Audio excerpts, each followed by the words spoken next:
What's going on, everyone? Welcome to the Season Gaming Bitcast, episode 311.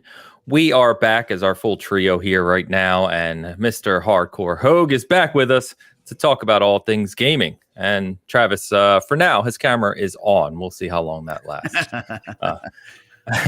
But for anyway, we are going to be talking today about a few things. We've got Vessel of Hatred to talk through a little more now that we've got more time with it, and Hogue obviously can finally share his thoughts.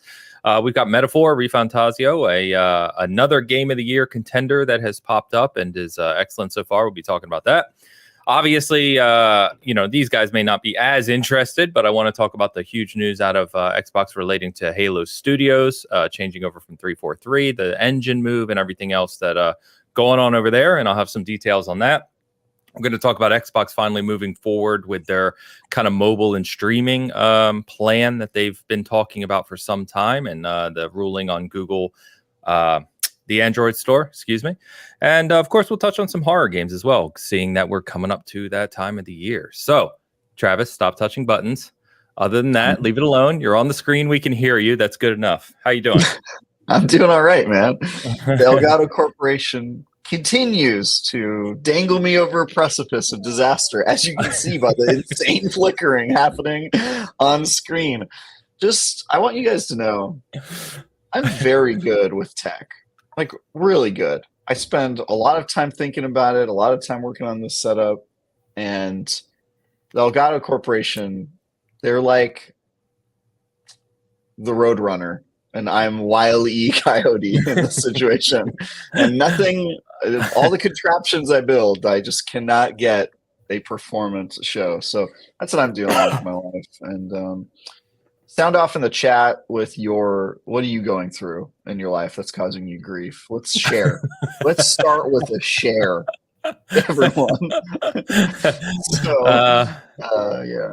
Yeah, I don't know about that. I don't know. Am I laggy? Is somebody saying I'm laggy? Is that out? Not Am I to really me. laggy? Okay. No, not to me. At least not in the real-time studio here. But. Not to me. You're not laggy. All right. Well, yeah. Anyway, sorry if my camera dies or whatever. I'm probably going to reset my computer. But yeah, needless to say, we having the tech issues up in this joint. But he will hang out as long as he can, of course. And back from his vacation and some good times all around is Mr. Hardcore Hogue. Who? Did you lose your hardcore character? I lost a hardcore character, not my hardcore character that I was working on. I started a Spiritborn to celebrate the new expansion.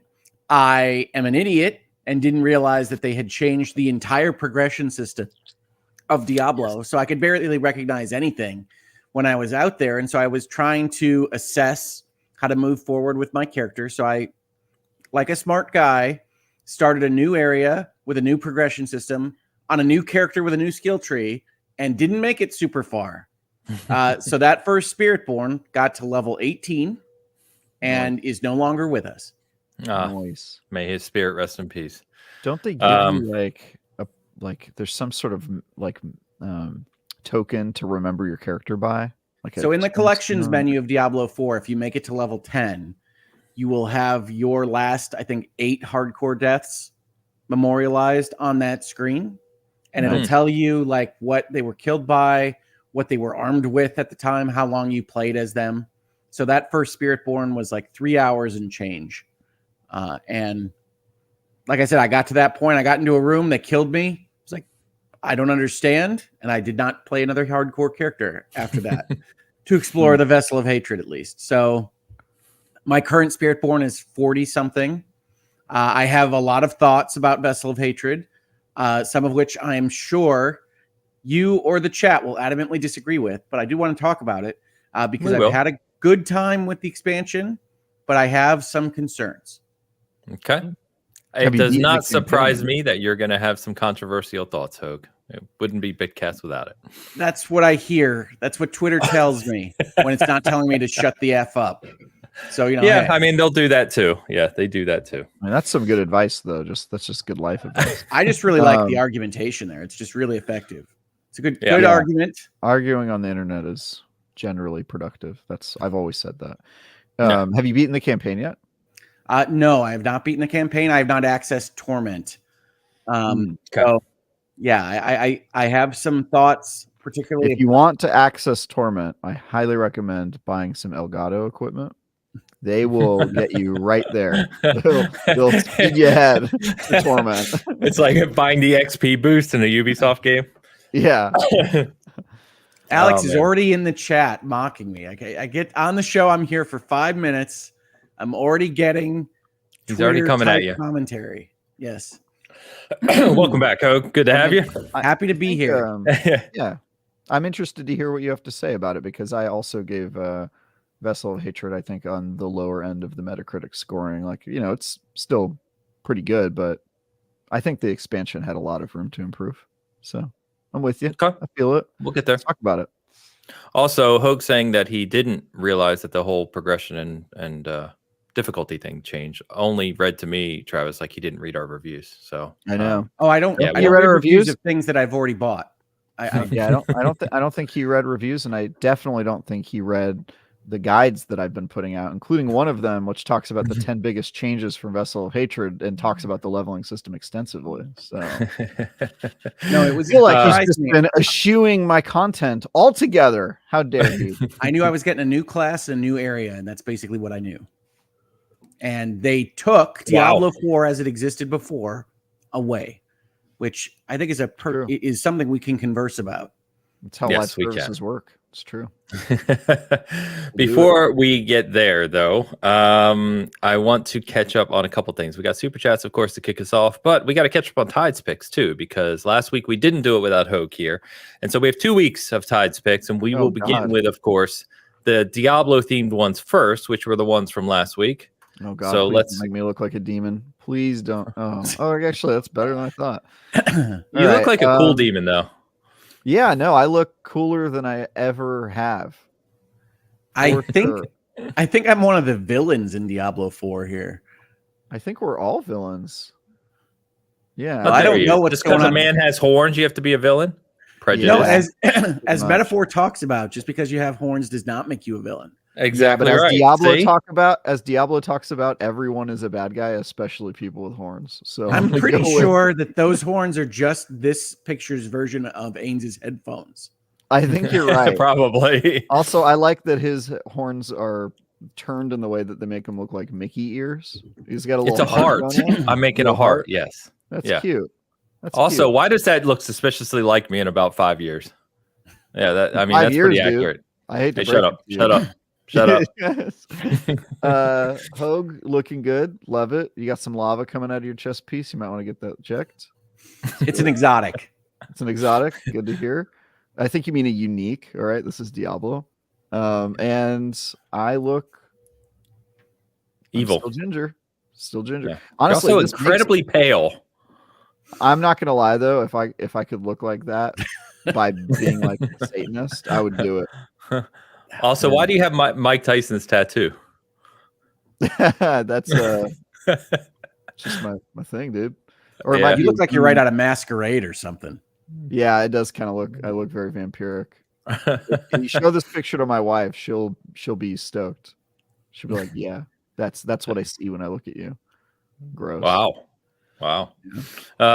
So we move from Diablo, of course, we're straight into Metaphor this week, and I'm back with the headphones. Good It's lord. just how I look, man.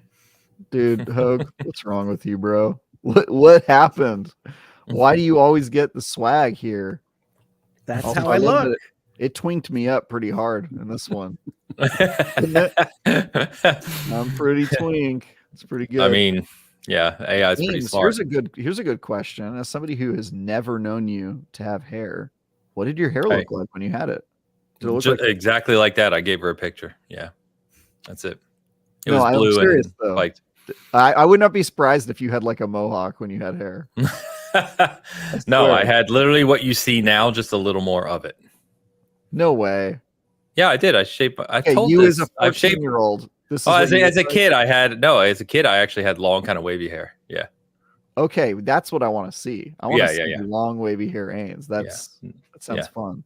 Those I pictures was will about to never say, be you said shared. you looked like this. I was thinking about you in high school, totally bald. I'm like, dude, he is. Yeah, dedicated by the to time I got to headline. high school, I was shaving my head, like not clean, but Really? like with clippers. Yeah. What the? That's crazy. I look better with no hair, man. All right. Well, I I can't do. really. My hair sucked. I can't Don't really like it. criticize. I wear a suit every day, so But yeah, Yeah. Hogue's always got the Hogue definitely looks, and he's got the broad shoulders there too. You notice that? you know. Like He, he's and they straight out. they Yeah. clearly gave him like the glasses guy smile. So he's like 2 seconds away from pushing up his glasses and them shinging across the side. I've always That's As what he happens does. when I do that. I Yeah. want to do a Kickstarter for like a pair of reading eyeglasses that have like a button in the middle here, so that when you push them up, it like shings across, like it makes the light go through the glasses. I think those would sell 1 million copies. There you go.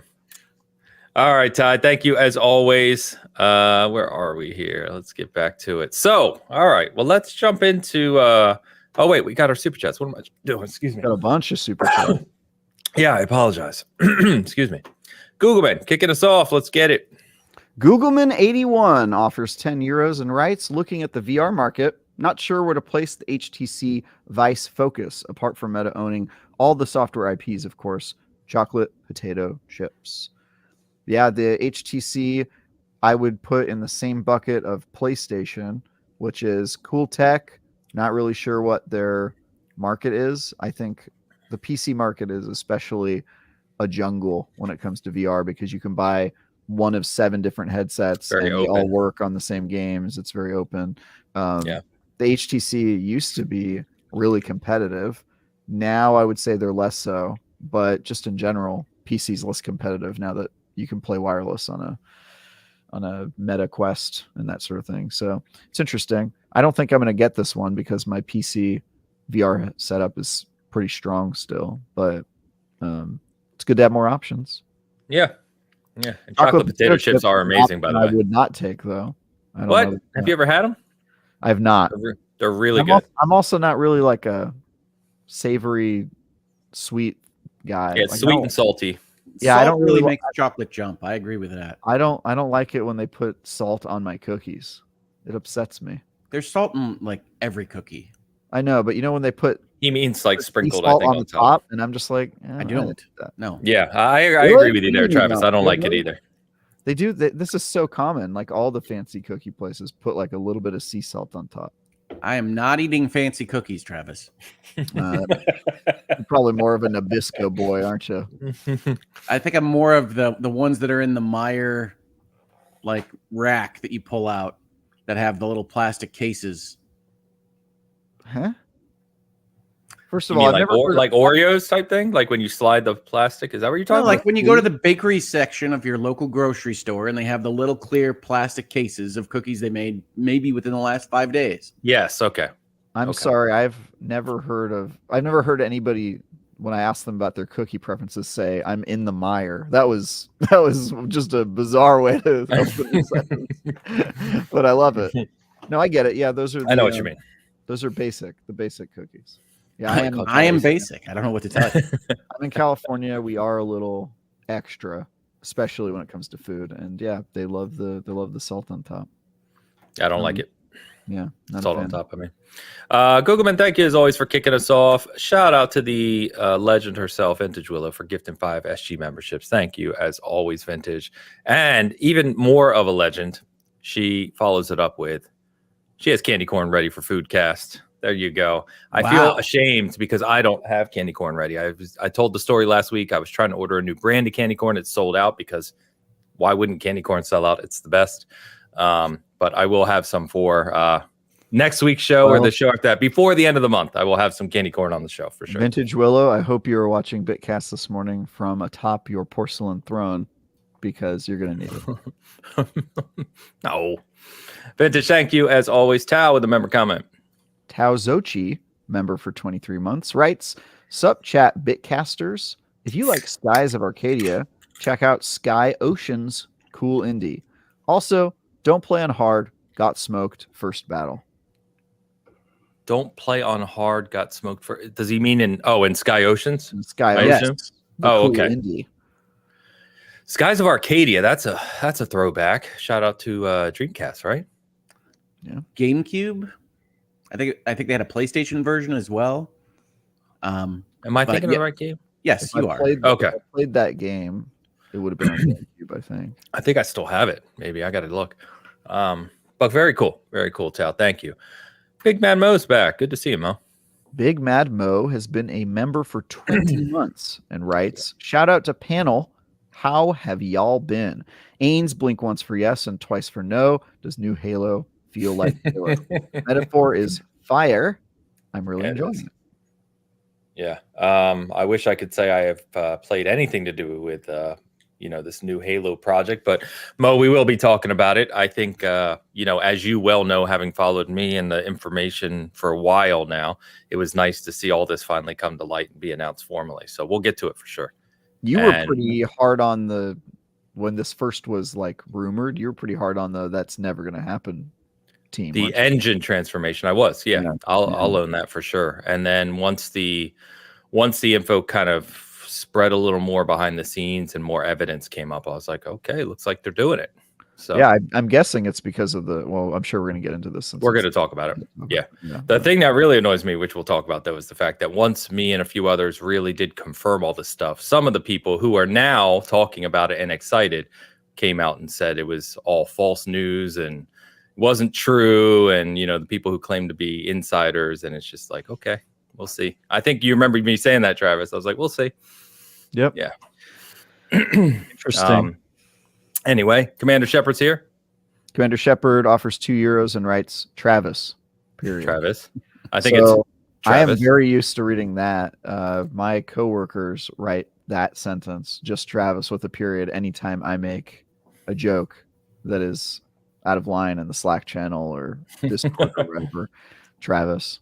And then it'll just be like my comment and then like 8 people who just typed Travis underneath it. So very used to that chastising Travis, and I accept it.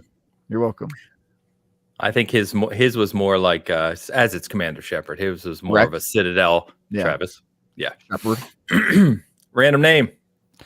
Random_name offers $4.99 US and writes, Metaphor ReFantazio is definitely going to be my game of the year.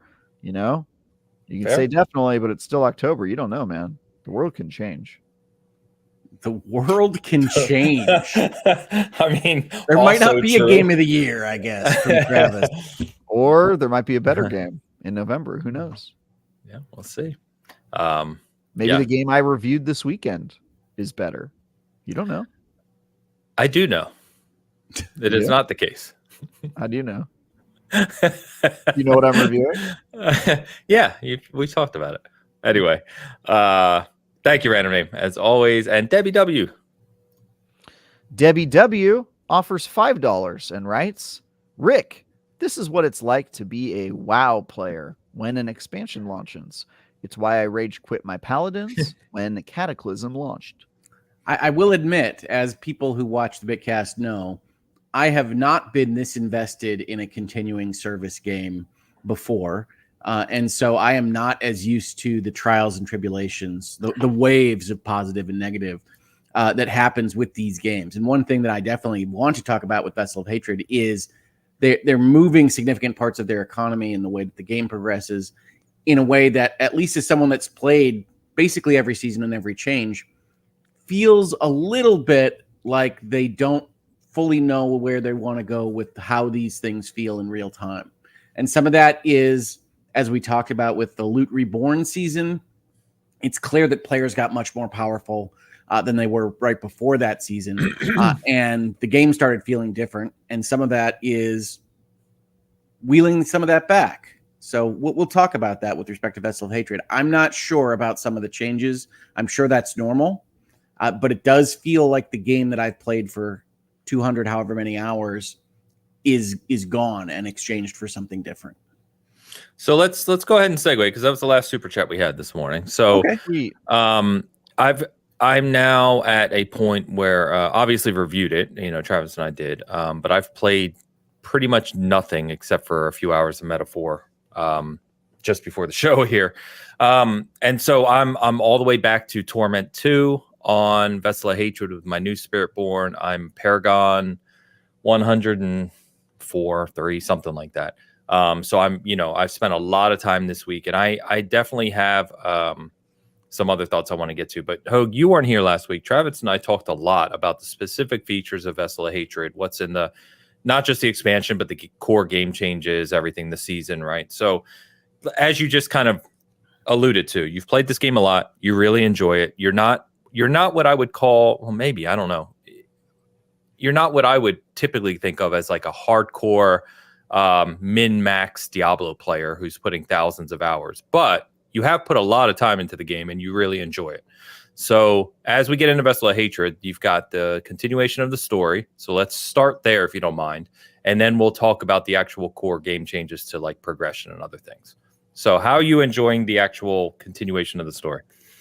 Well, I mean, I think they did a little bit of sleight of hand with what Narelle was planning to do. We're not going to talk about specifics here, but certainly what is indicated as your relationship to this particular character, what they are doing at the end of the main campaign, is slightly changed in Vessel of Hatred, so that they can tell this particular story. But the effect, in my opinion, and I haven't finished this, is that it feels a little bit like wheel spinning. It feels like this is going to finish up where we thought we finished up last time. And I don't know that to be the case. They might surprise me. I'm only about, I would guess, halfway through the campaign content at this point, just based on how much of the new area I have explored. But that's not super strong in terms of pushing forward on the campaign or the story. But I do love what I consider their ambient storytelling in Diablo 4. I love the little dialogues you can get from the villages and the towns. And I love having a new area to explore. I love the new area. And so I really view that as kind of part and parcel with the campaign, because I was not getting this expansion or excited for this expansion to just go chase down a soul stone. It really was getting a new area to explore. So yeah, I'm of two minds on that. There's nothing compelling so far in chasing down these leads in the campaign, but I wasn't really expecting there to be. I think Travis and I, go ahead, Travis, but I think Travis and I said pretty similar things in our reviews. The campaign's the weakest part. Specifically, the story is the weakest part of the expansion. I'll disagree on the Narelle motivations thing. I think that was pretty clear and kind of what I was expecting we'd start off on. I just thought we'd move a lot quicker. And I think Vessel of Hatred is called Vessel of Hatred because you really are dealing with the vessel and not hatred. And it's, I don't know. It just surprised me. Just call it Hatred. Yeah. You know you want to. That'll be the next one, I guess. Shot glass of hatred. I'm pretty sure it'll be Lord of Hatred. But hey, it's a good one. Wasn't Lord of Destruction one of the expansion names back in the day? Diablo 2. Yeah. So Lord of, I don't know if it'll be Lord of Hatred because it sounds like they're now setting up for an even bigger kind of war. No spoilers. But if there's a bigger thing, I haven't seen it yet. Well, there is a, this is not spoilers because it's literally in the game. You can see it on an item, but there is a unique or a mythic unique that specifically has a attribute on it that people saw when they added this update in the test realm that says gives you a bonus when fighting angels and demons. And everyone was like, what do you mean angels? Well, I mean, that's what they did in 3. Yeah, exactly. So they're kind of alluding to where things are heading already. So yeah, I think I agree on the campaign. I said that in my review too. It kind of felt like going point to point, fighting nondescript bosses. There's only really 2 kind of named bosses that really make any kind of sense. Not sense, but you know what I mean, that kind of have any meaning to them. And I like the ending cutscene once you finish the expansion. I think it's really strong. As Blizzard the cutscenes rock. They did another great on these cliffhanger, bro. Another cliffhanger. These guys. But yeah, it does end on a okay. Wait for the next one. Which when you wait a year for an expansion, you kind of hope you get a little more out of it. But let's talk about the power curve then, because there's a couple comments around it. I know Hogue, you're kind of touching on it, but yeah, the entire curve of this is different now because along with the expansion and obviously a new class, new region, you have the new difficulty levels, which are 4 standard difficulty levels. And then once you get to 60, which is the new level cap, you can run level 20 of the pit and unlock the torment levels, more similar to Diablo 3. But what we found in the review period was that a lot of people were struggling, that the difficulty seemed a little higher. early on in the game. And what I found personally after doing it twice now is that the curve of kind of the power curve comes a little later now. Like you don't really feel this build come together with the new aspects and just the difficulty of the game really kind of strengthen until you get to about the late 40s, 50s. And then of course, once you hit Torment and you start to really build into the aspects, then it really ramps up. But the early part of the game definitely feels different now, I would say. So Hogue, sorry, I've talked enough. Let's hear your thoughts.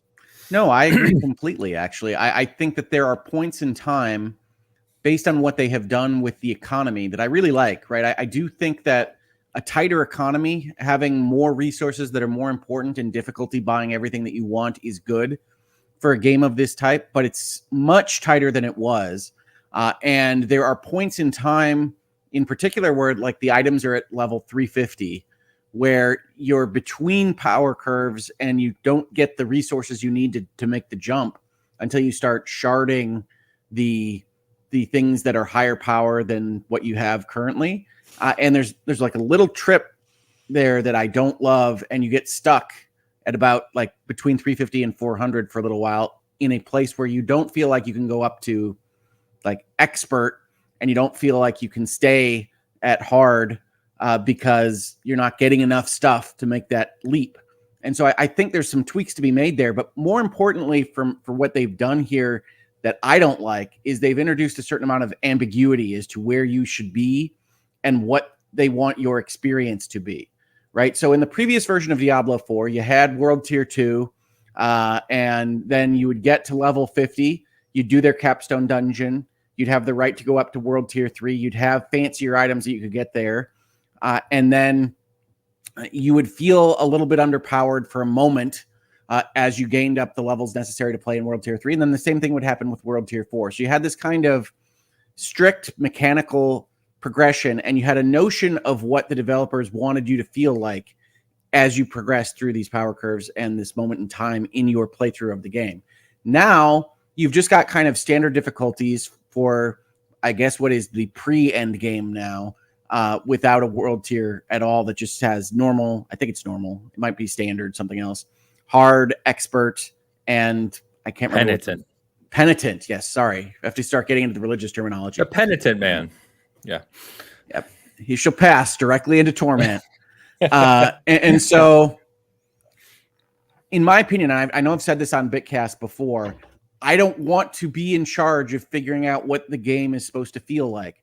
I want the developers to figure out where the fun is. That's what I'm paying them for. I don't want to have to figure out where it is that I'm supposed to be. So my playthrough of Diablo 4 has been bouncing between hard and expert, like for a whole series of different things that I have done, trying to decide what is the appropriate level of difficulty for me. And because the items, they don't know what items I have, it's unclear where I'm supposed to be for any given activity. Adding on to this is the fact that there used to be levels for the monsters, and there used to be clear kind of plus situations for the monster levels where you go and you attack a stronghold, and you know that that's always +2 to where you're at.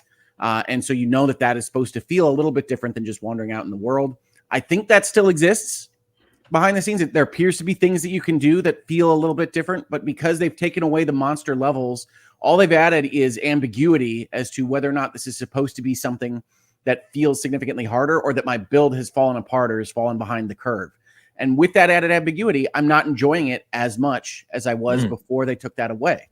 That's just not what I liked about what I was playing. And so I don't understand that particular change, the monster levels being removed. I don't particularly understand what they've done with the tiers, but I think a lot of this can be improved with just transparency, with knowledge of what it is that you want me to be feeling at these particular moments in time. If you tell me that this activity is essentially a plus kind of stronghold type experience, then I don't have to worry that it's now taking me 5 times as long to kill this thing in this area, because it's not my build that's falling apart. I'm just trying to do something that they intend to be a plus experience. And so I don't love that change. I don't understand why it was made exactly. I should probably read some more on the blog posts and what have you. Certainly Diablo 4 as it exists now feels more like a standard kind of approach to difficulty levels. We're going to bump your gold. We're going to bump your experience a little bit. We're not going to give you sacreds or ancestrals or whatever at these levels. We're just going to bump those numbers. But then it becomes a math problem, right? Then the difficulty setting is, okay, can I do this thing at this lower difficulty level 75% faster and get more money doing that thing than going through and stretching myself and trying to be at the highest difficulty that I can be at, because that's where completely different kinds of things drop. So this is a different philosophy to me as to difficulty and tiering in Diablo 4. And honestly, I like the old philosophy. So, you're right. It is different. Did you play a lot of Halo? It's on the mind. Sorry. Hey. Did you play a lot of Diablo 3? I did, but it feels like a long time ago, and certainly not remotely as much as I played of Diablo 4.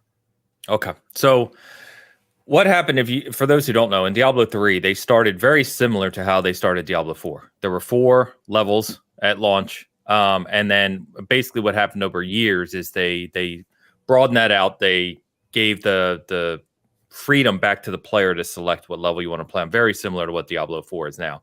And so you saw the similar thing here, because I kind of liked what Diablo 4 was at launch at first, in the sense of you had your world tier 1 and 2, which you could select between. Then once you got to 3, it opened up the end game activities, and then you kind of reset that again at 4.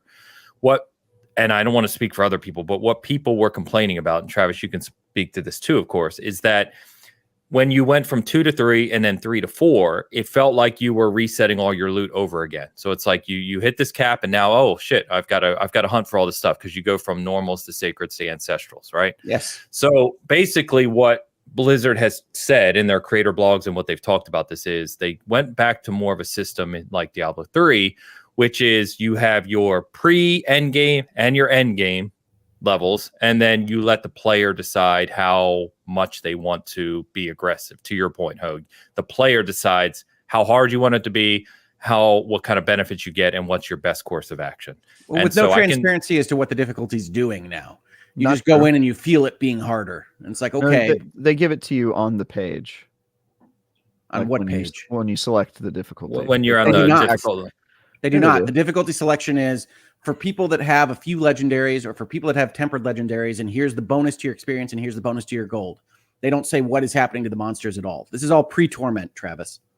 Yeah, pre-torment. He's right. Oh, interesting. He's right. It just says it gives you more XP and gold. He's right. My impression of the difficulty changes is that they wanted to remove it from impacting people's player experience, because part of the problem with 1 is that if you're not a Diablo diehard, you're probably not messing with the world tier stuff at all. And then it's unclear where you're supposed to be. And at some point you feel like way more powerful than the monsters.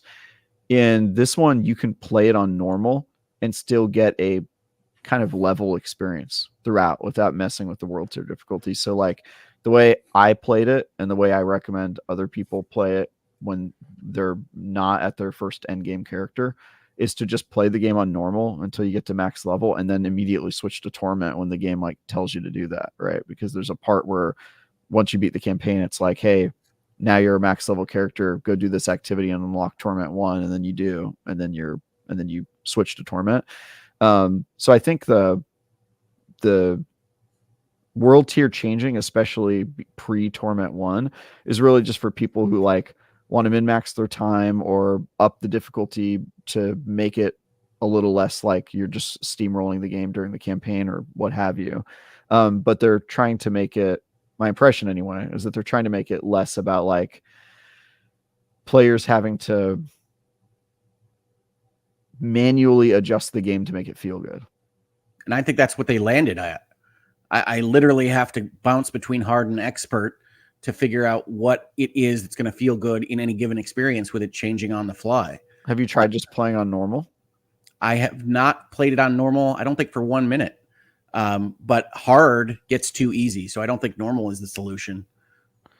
Yeah, I mean, when you're burning through to max level, I mean, I had a pretty good time playing just on normal. I don't know. I played on I- normal because I saw a bunch of people in the Discord saying that hard was like legit hard in this one, and I was like, well, I'm just gonna get to Endgame, I'm just gonna beat the campaign. And I get people that do that, but that's not me. Yeah, Okay. I think that's exactly what it is. I think it's looked at now as the early play from level 1 to 60 because they went from 100 to 60, right? I think the way they look at it is Diablo at its core, for those people who are going to play more than just your campaign, right, is an endgame game, meaning you get to torment or you get to endgame, and that's where the game really kind of begins. And I think they're looking at it as 1 to 60 is just your standard progression. You blow through it at whatever difficulty you want. It's okay if you play on normal and, to Travis's point, just crush everything. I'm not saying that's fun for you, Hogue. I'm not saying that, but I'm just saying that's I think their thought process here. And then once you get to torment, that's where the game kind of starts. And then your entire goal from that point is you build stronger and stronger so you can get to torment 2, then you build stronger and stronger and get to torment 2, 3, etc. to 4. I agree. I think that's the menus. That's what the menus suggest, is that the 1 to 60 is not something that we care about so much, and that the real game starts at torment.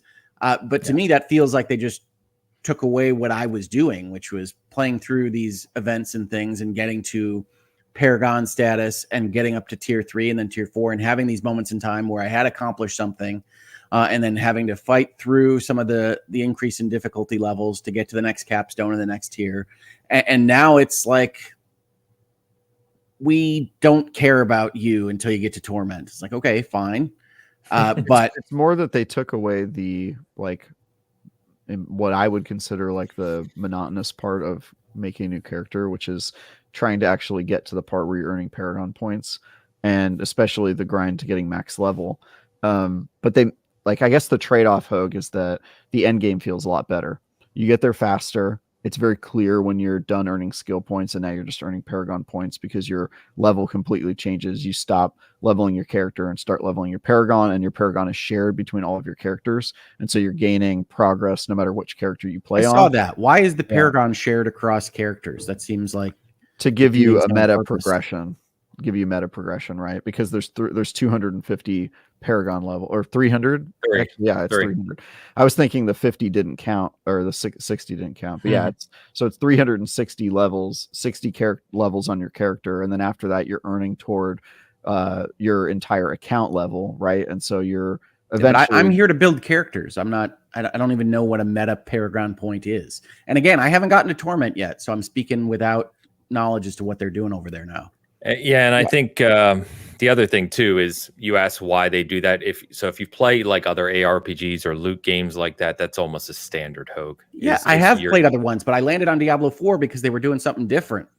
I don't want all the games to be the same. Yeah, I would just say Diablo 4 is their hallmark as an ARPG is that they're doing stuff different. I'd say they're pretty by the numbers as the genre goes, but I think a meta progression is good to have in a live service game. It gives you a reason to bounce around. For example, I have 6 characters that are all level 60 in season, right? So I rolled a barbarian, I rolled a druid, I got them all to max level, and so now anything I play on any character, I'm earning progress toward that meta progression. And in a model where your characters get reverted to eternal characters at the end of the season, I think it's important to give you a reason to play more than one character, because you don't really have a reason to play more than one character any season in previous except for for the lulls, basically.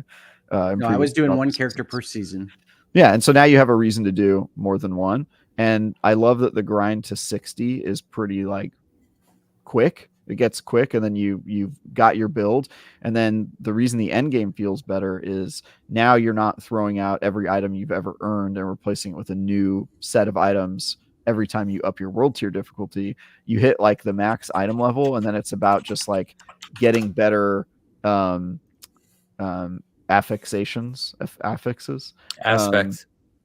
aspects and affixes, yeah, both of those, and you're kind of making the version of your weapon better and more specific to your build and upping the numbers and that sort of thing.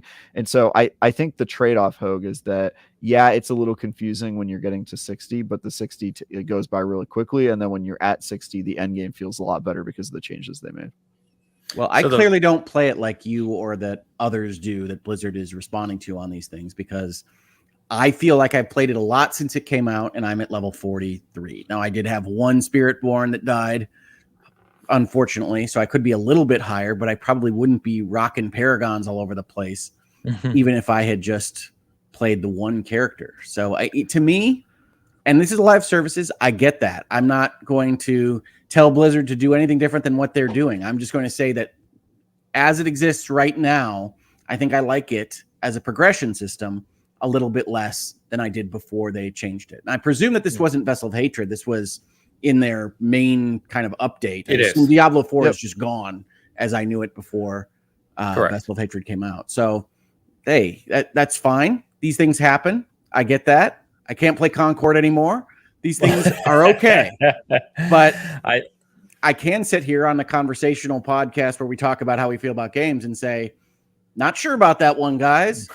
And I can add to it, because this sounds very negative, that I love a lot of what they added in Vessel of Hatred. Okay, I love the new area. We talked about that. I love the music in the new area. I think they did some really cool jungle beats, cross Diablo sound.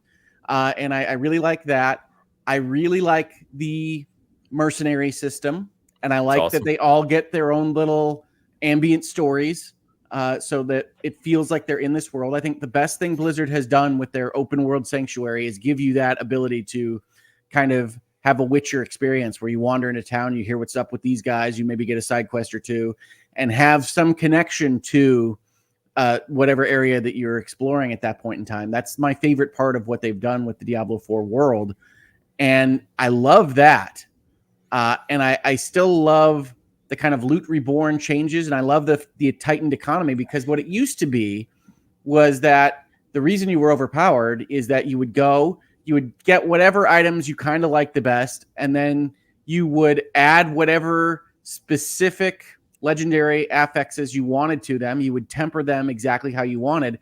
And for the most part, you have to make choices now. You have to decide exactly what you're going to focus on, whether you're going to add a jewel socket, whether you're going to do something else, because you don't have enough of all the resources to do everything. And that's a major improvement. I like that a lot, but I do have an issue with the progression. I don't think it's what I want out of this experience. It might, I hope it doesn't, it might cause me psychologically to drop playing the game as often as I did. And that's a bummer for me. Maybe it's great for everybody else. That's fantastic. I'm not going to take that away from everyone. But I was not expecting that. Because I wasn't aware of any kind of progression changes going in, and then it's like, oh, they changed everything. So I'd say a couple things. One, we talk a lot about live service. Diablo 4 is a live service game, no doubt. But again, Blizzard with Diablo has done these types of changes in all their Diablos. This is not just because it's a live service game, right? Diablo 3 had even more substantial changes than 4 so far. I mean, Diablo 3 is a completely different game from what it was early on. That is the live service game, though, by the way. Well, yeah, but so is Diablo 2. You're going back 25 years. I mean, you're just expansions. That's what Blizzard does. They continually change it. And what you'll find, at least if history shows, is over time, as Diablo 4 continues to progress, it'll get more and more aligned to the hardcore ARPG players. That's what they did with 2. That's what they did with 3. And that's probably because after 2 years, 3 years, 5 years on the market, those are the people still playing the game. Do you know what I mean? I don't know if that's right or wrong. I'm just saying that's what they've done. The other thing, which is kind of funny. Also, with any live service game that has RPG elements, you deal with power creep. You deal with the systems getting more complicated. And so naturally, even your casual players like your Hogues become more hardcore. Like even if, Hogue here doesn't describe himself as a hardcore ARPG player, the fact that he's embedded in the game and has been playing for as long as he is, he's now, he has literally a hardcore character that I think is what level? Hardcore Hogue. 64. Yeah. 64. Woo! All right. So look at that. Right. So I think they can. Although I guess they're 60 now. I think they wiped that down. So I guess it's 60 now. Be 60. 60 plus your Paragon points. Yes, I have 85 is my starting Paragon points for that guy. I have not popped into his world. Yeah, as soon as you hit 60, you just have 84 Paragon points to spend, which is pretty cool. Sounds like a bear to start. Yeah, that's not true, by the way. But you don't get 80. No, it's not. He's got 84, like the blue over your character. Yeah, the little blue Yeah, number but is that's 84. because he was past 60. It's not because he hit 60. It's because it calculates the XP he earned post 60. Yeah, when he hits level 60 with his current character, that'll be shared. So he'll have. No, actually, I'm sorry. I'll have more on the non-hardcore side. So my hardcore guy has 60 something, and the rest of my crew shows like 127, something like that. There you go. So as soon as you hit 60, you'll have 127 points to spend on your current character. That doesn't sound fun, but I presume that only happens once. It happens once. Well, actually, no, it happens with every character you get, and it is fun. I mean, who doesn't want to spend 100 points on Paragon board? That's like the most exciting part of your. What?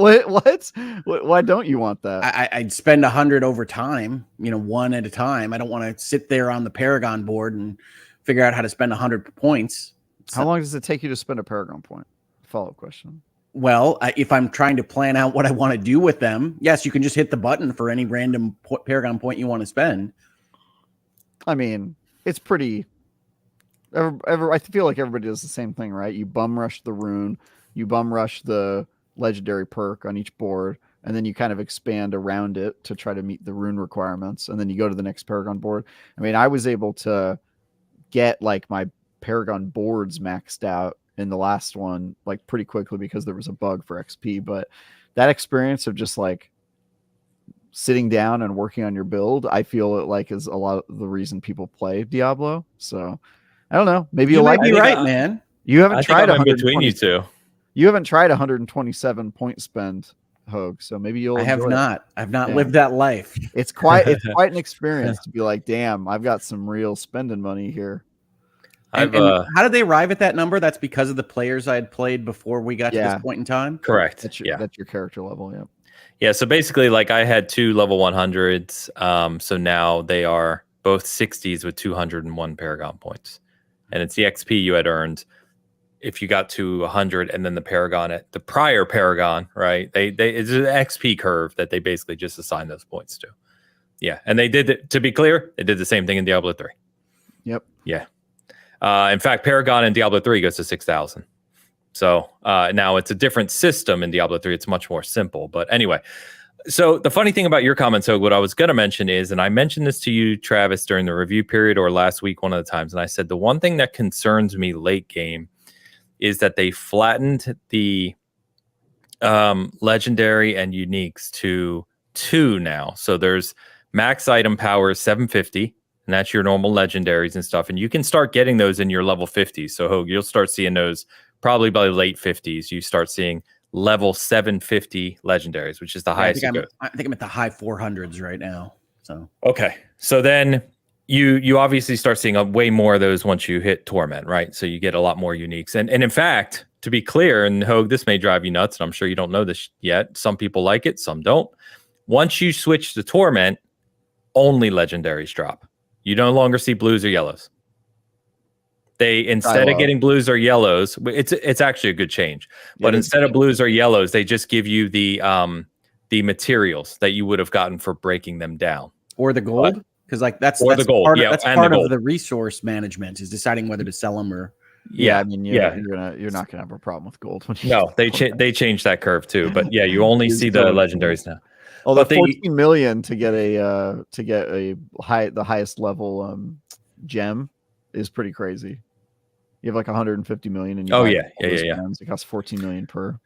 Yeah. They have new gem too. So yeah, everything's changed. But the thing that I'm starting to see, which kind of annoys me a little bit, is that so you have 750 and then your ancestral drops are 800s, and that's it. There's 750s. They're all the same number. Yep. There's 750s and there's 800s. That's it. And so really once you get to the point where you've kind of maxed out your 750s and you've tempered them and you start masterworking and you change your fixes and all that, right? You're looking for the ancestral drops with the stars, right? And you're hoping to get certain uniques, higher rolls, right? Higher percentage rolls on your aspects and stuff. But there's no curve beyond that now. So once you get to Torment 1, you can get all those items. You can get ancestrals and everything. But then as you go to Torment 2, 3, and even 4, there's higher percentages of drops of those types of items. You know what I mean? Like with the stars and higher rolls. But you will never go past item 800. And to me, the percentages will get bigger. I just said that. Yeah. Well, I think it's important to say that the numbers, I actually love this change. because we talked about this, Ains. Like, I hate that every time I go up a difficulty level, they expect me to throw out all the stuff I worked for, especially since my entire build is based around it. So there's like certain stuff I can't swap. It's like I can't get rid of these gauntlets. My entire build is around these gauntlets, right? You can. So now, that's the fun, is you have to change your build and maneuver through the items that you're getting. Yeah, what I want to do is improve my build incrementally. And so now I can get, you know, a completely different item, or maybe the same pair of the same type of gauntlets, but they have a better number. You can break those down, get access to that higher number affix, and then apply it to the gauntlets I've been wearing the whole time. And so that's what we do with legendaries. I understand that, but that's been there from the beginning, though. The fun of moving to Sacreds and Ancestrals was that you would have to, if you got a crazy bit of equipment that moved your build to something else, you change your build around that, and you have to work around what it is that's dropping for you. The numbers game that you just described, it's a slightly higher number and I can move it to the equipment I already have, sounds incredibly boring to me. And I haven't played it yet, so I can't speak to that. And I will say, even hearing you guys talk about it last week, I said, just like Loot Reborn, it's good I'm not a game designer, because I can hear all these changes that you're describing, and I can't envision how that feels with all of them working at once in a new experience. So it might be that I like it better than I think, but as you describe it here, Travis, it sounds really boring. So here's my only concern, right? And everything we described is true. It does become a numbers game. It does become a min-max game. That's what Diablo is. I mean, if you don't, if you're getting to Torment 1, 2, or beyond that, and you're complaining that this is a numbers game, you're playing the wrong game. That's what Diablo is. I mean, it has been since the beginning of time. Since the beginning of time. It's the beginning of time, literally. Yeah, since Diablo. In the beginning, there was Diablo. There was Diablo. But my point is that they've completely removed from Torment 1 to 4, which, by the way, is a big jump. The Torment jumps are pretty large. Insane. But like, I can get the same item in Torment 1 that I can get in Torment 4. There's no new items. There's no new power levels. I just have a better chance of getting them in Torment 4. And I think that's what annoys me. There's no weird. There's no other than having better odds of getting the same, you know, the higher level items or mythic uniques or the higher rolls in Torment 4. I'm not going to see any like higher level stuff. And I think that I don't know. I think that's a little shallow from an ARPG perspective. I would not be surprised if they modify that in the future. Well, this is what I was talking about before we got into this conversation more depthfully, is that with Loot Reborn and now with Vessel of Hatred, or Seasons of Hatred Rising, or whatever we want to call this change to the progression system, it does feel a little bit bipolar. It does feel like they're bouncing between like world states, and that's fine. And maybe this is their new direction, and that's okay. But it doesn't feel like terribly strong leadership to me. And all of the faith that I had that this was moving in a direction that I liked is, if not gone, at least significantly harmed, sitting here and saying, well, I don't enjoy that as much. I don't enjoy the ambiguity. I don't understand how you get through creating this system and don't add some of the transparency that you knew was necessary and made this interesting and fun when you first made the game. And so, hey, you say it's been like this forever, that it's just math, but I don't think it has been just math in Diablo 4 before this expansion. I think it was getting a new unique and changing up how you operate and exactly how your build operates. And if Torment 1 has all the items just at a lower percentage and you just get the higher percentage from going to Torment 4, that also doesn't feel like world tier changes to me. That feels like just the difficulty levels in a different thing. So you have two world tiers. You have pre-endgame and endgame, and you just have kind of math changes that move them around. So I don't like this. So when you say that it hasn't been like this, how far did you get in Diablo 4 previously into the endgame? Level 100, dalliances with like the stuff that they added vis-a-vis the pit and things like that. But primarily... Yeah, but how far did you get in the pit? Like, what level did you beat? I don't know, level 10 or 12. So I'm not saying this sarcastically, but yes, I know. I don't count. This is the only place in the world where I'm a casual video gamer. I understand. No, but that's what I'm saying. I think these changes that we're talking about are like they're focused on those late end game players, the people. Right. Well, I'm allowed to say that's not me, and so I don't love that you've made a change that directly impacts my enjoyment of your product. 100%. So the way I view it is when you get to Endgame, you sort of know what you want to do with your build, right? And it's not so much of like completely changing it as it is improving it and making it more efficient and that sort of stuff. And so I don't have a problem with there not being any new unique. Sometimes it annoys me that I have this idea for this build, but I'm not, Torment 3 yet, so I can't get the item that I need that brings this whole thing together because it's only available in Torment 3 and yada yada. And I thought that was a good motivating kind of push. Well, I need to get my ancestrals. I need to get my guy up to being able to take that capstone down, get to World Tier 4, and that was what I was enjoying about Diablo 4. Now it's more like, okay, well, I've got the basis of my build, but it is poorly optimized because Torment 1 offers like really crappy like percentages and that sort of thing. And so it's like, all right, well, I've got this ancestral weapon, it's max level, but it's got a lot of work to do. But the thing that I really didn't like about the previous Diablo 4 build is I felt like I could never invest in any of the items that I had because I knew I was going to have to swap it out for the better version down the road. And so masterworking, at Torment 1 is a complete waste of time. Like, just don't do it. Wait until you get to the final tier and then start to actually spend. Previously, you mean? Yeah, previously. And so I ended up like hoarding all of my end game resources and then never spending them because out of fear that I was going to find a better one. Now you get to Torment 1, you see an item that's level 750 or 800, and it's like, okay, I can invest in this. I can level it up. I can put all my most valuable materials in it. And I know I'm not going to have to throw all of this away and waste these resources because I'm just going to find a better, shinier one down the road. Now, if I find a better, shinier one, I can incorporate it into the build and items that I've already invested in. And it makes it a lot more efficient with my time. That's true. And yeah, to me, it allows sounds to me like you can't find a better, shinier one. That's no, what you can't describe to me. No. And I think Ains is, I get where he's coming from because there are two minds of this, but if you get to Torment 3 and Torment 4, I was playing on Torment 3 last night with a like pretty low level character. The drops are like way more frequent, and the version of the item that I was using and had already invested in, I was finding like multiple of them by farming this boss, and they were all better in every stat regard that I had. And so it was. But then how does that make your point? If you can find better, shinier things, then don't you still feel bad about investing in the first version? Because I can dismantle those and then put their affixes on my current weapon that I've already invested in. So I find like 3 versions of this weapon. They all have better things. All right, well, I dismantled that one and I take that affix and I put it on the current version of the weapon I already have because I don't have to worry about like the power level being different. And so it's all about like what stats and specific perks do I have in my library of Codex of Power that I can put onto the stuff that I currently have. Well, that's Loot Reborn, right? Like that's yeah, exactly developed with that. Yeah, exactly. And so it keeps the best version of all of the affixes and then lets you put them on your existing gear. So I don't have to throw them out and be like, well, there goes all the, million shards and resources and gold I spent investing in this specific. You can do that to a degree. You can't do that endlessly, and you can't do that with uniques. You can do it with uniques. It's true, but uniques you also don't invest in, right? You don't level. Yeah, you can't temper uniques. You can masterwork it. You can masterwork them. That's true. Uniques are weird.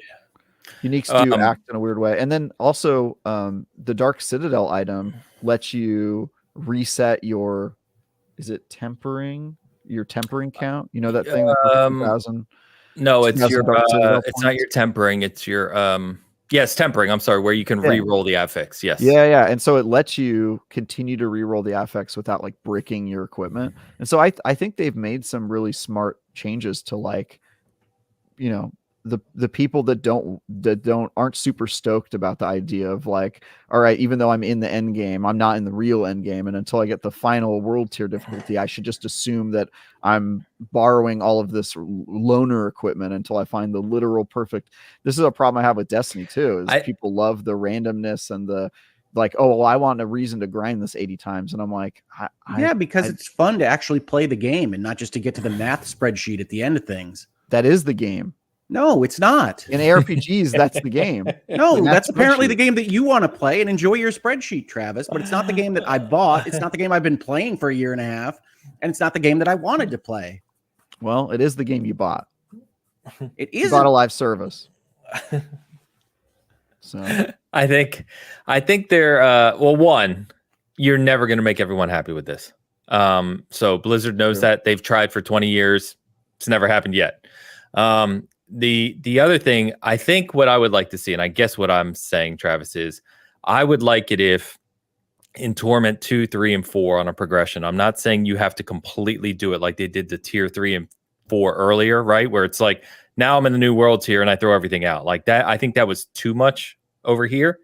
I think what I would like to see is, how there's the on every one of your affixes, there's the percentages that each can be, right? Like it can roll from 10 to 20 or something like that. Yeah, the range. I'd like the range to just move up slightly. Do you know what I mean? So that you're not throwing out your items, but right? you can just slightly increase that. Not where you go from ancient to ancestral to mythic or whatever, where it's this huge jump, but just being able to additionally do that, I think they will do that. That was also one of my notes of criticism, because even if you've invested in a legendary, if you have a larger band on a higher difficulty, then it gives you a reason to actually play on those. I still think you have a lot of reasons. They do that in other ARPGs too. They do, yeah. But I still have a reason to play Torment 3 because it's so much more efficient for the grinding. Like I got 3 copies of a weapon. It had taken me forever to get as soon as I switched to Torment 3. So I think they do a pretty good job. But yeah, I think to your point, there's absolutely room for improvement and to make the switching to world tiers a little better. I just much prefer this to because I just never engaged with the end game in Diablo. I was always too afraid of it. I just stockpiled all of my end game materials and never spent any of them because I was like, what's the point? It's all just going to go away. Right. And so now I have a reason to actually invest. Like I'm tempering, I'm mastering. Because the whole game went away. See, that seems like a poor solution to me. And then I don't think that's true. Every season the whole game goes away. That's what they do. No, I've enjoyed all the seasons. I know, but they still go away at the end of every season, right? They wipe all of your characters. They put them in the Eternal Realm, also known as the retirement home, right? There's nothing to do with those characters. So this is not a unique problem. This has always been the problem. None of the seasons changed the entire progression of the game. That's not true. Loot Reborn did it. Loot Reborn changed the way the loot operates. It didn't change your progression. Also known as the progression in a loot game. The loot is the progression. And on that versus note, we're gonna move on. We've been on this for a while. I can't convince Travis on this. He is stuck in the mud on Diablo 4 is fantastic now, and Blizzard can do no wrong. You can choose to feel however you like about that. They did pretty wrong with the campaign. I'm not stuck in the mud. I simply prefer this system, and I think that the old way was stuck in the mud of it was so geared toward the hardcore people who wanted to play hundreds of hours of Diablo that I couldn't even get close to engaging with it. Now I can. My hundreds of hour players are having fun with it. And also the more casual player myself who doesn't have time to play hundreds of hours is also having fun. So I think you have 6 people at 60 in the current season, which is 3 days old, Travis. True. You must have some time to play. No, I just I did the pit with my level 1 characters and I got the level 60 on each of them in like 15 minutes. So I had to. I'm making a video about all the new skills on every class. And so I had to get every class. He's not playing it like a normal person would play it. He's playing it in a group to make guides for a site. Like that's not the same. I'm making guides for a site. And so I have to power level to the end game and yada, yada. Yeah. It's like I'm playing it in a weird way, but yeah, like the way I played it in the review period and with my first character when the game was out was I played it like a normal person. I started getting 750s. I immediately started investing in those 750s and like doing the end game stuff. I started looking at my end game materials and going, oh, actually now I want to farm more of this material so that I can do this thing. I was never doing that. Positives about this because they've done a good job. I've talked about the economy that they've run, but they've put things in different buckets for these different activities.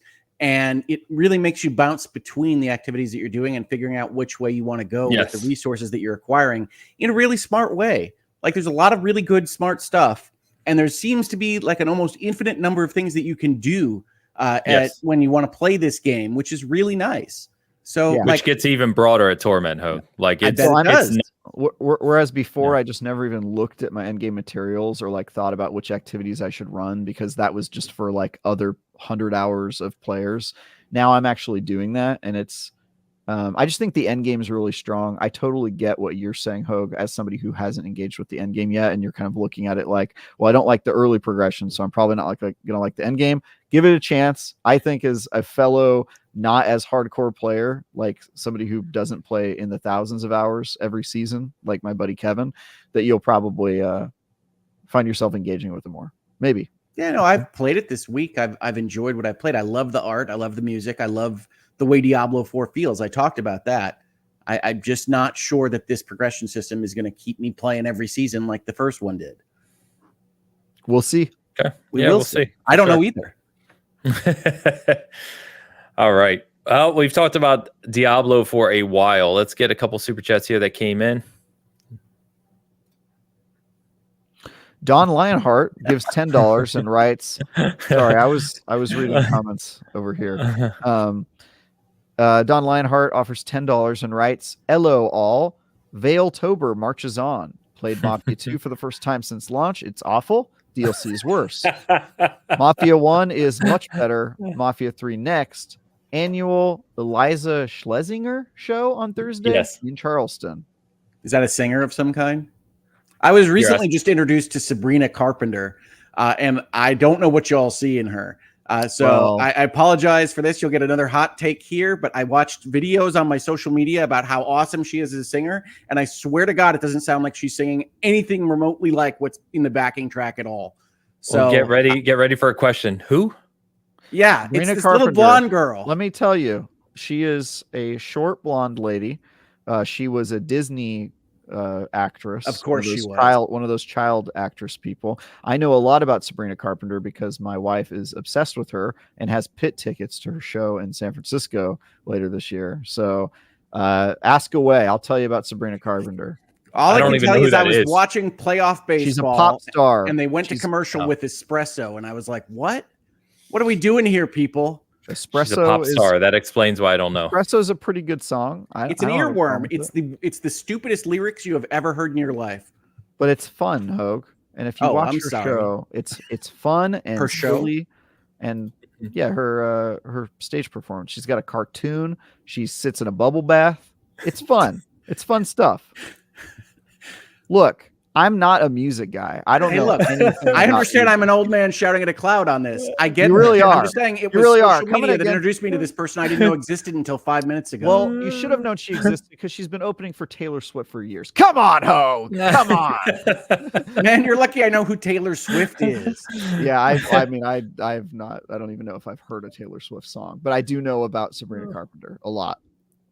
I did not. But okay, now I know. Sings all of her songs, listens to it in our Waymos. All right.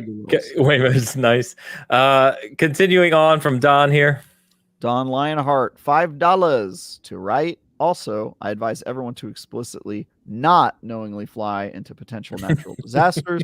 Thankfully, the condo and I are okay. Didn't even lose power.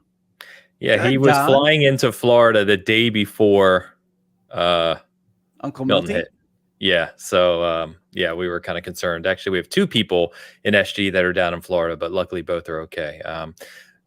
Funny enough, one of the viral images that came out was the guy who writes for SG, Brian, his brother-in-law's neighborhood house got really destroyed. That neighborhood got destroyed, and there was a picture of one of those huge metal dumpsters, probably weighs tons, sitting on top of a house, because a tornado had come through there, and it's just like, it's insane what's going on down there. So hope everyone's safe.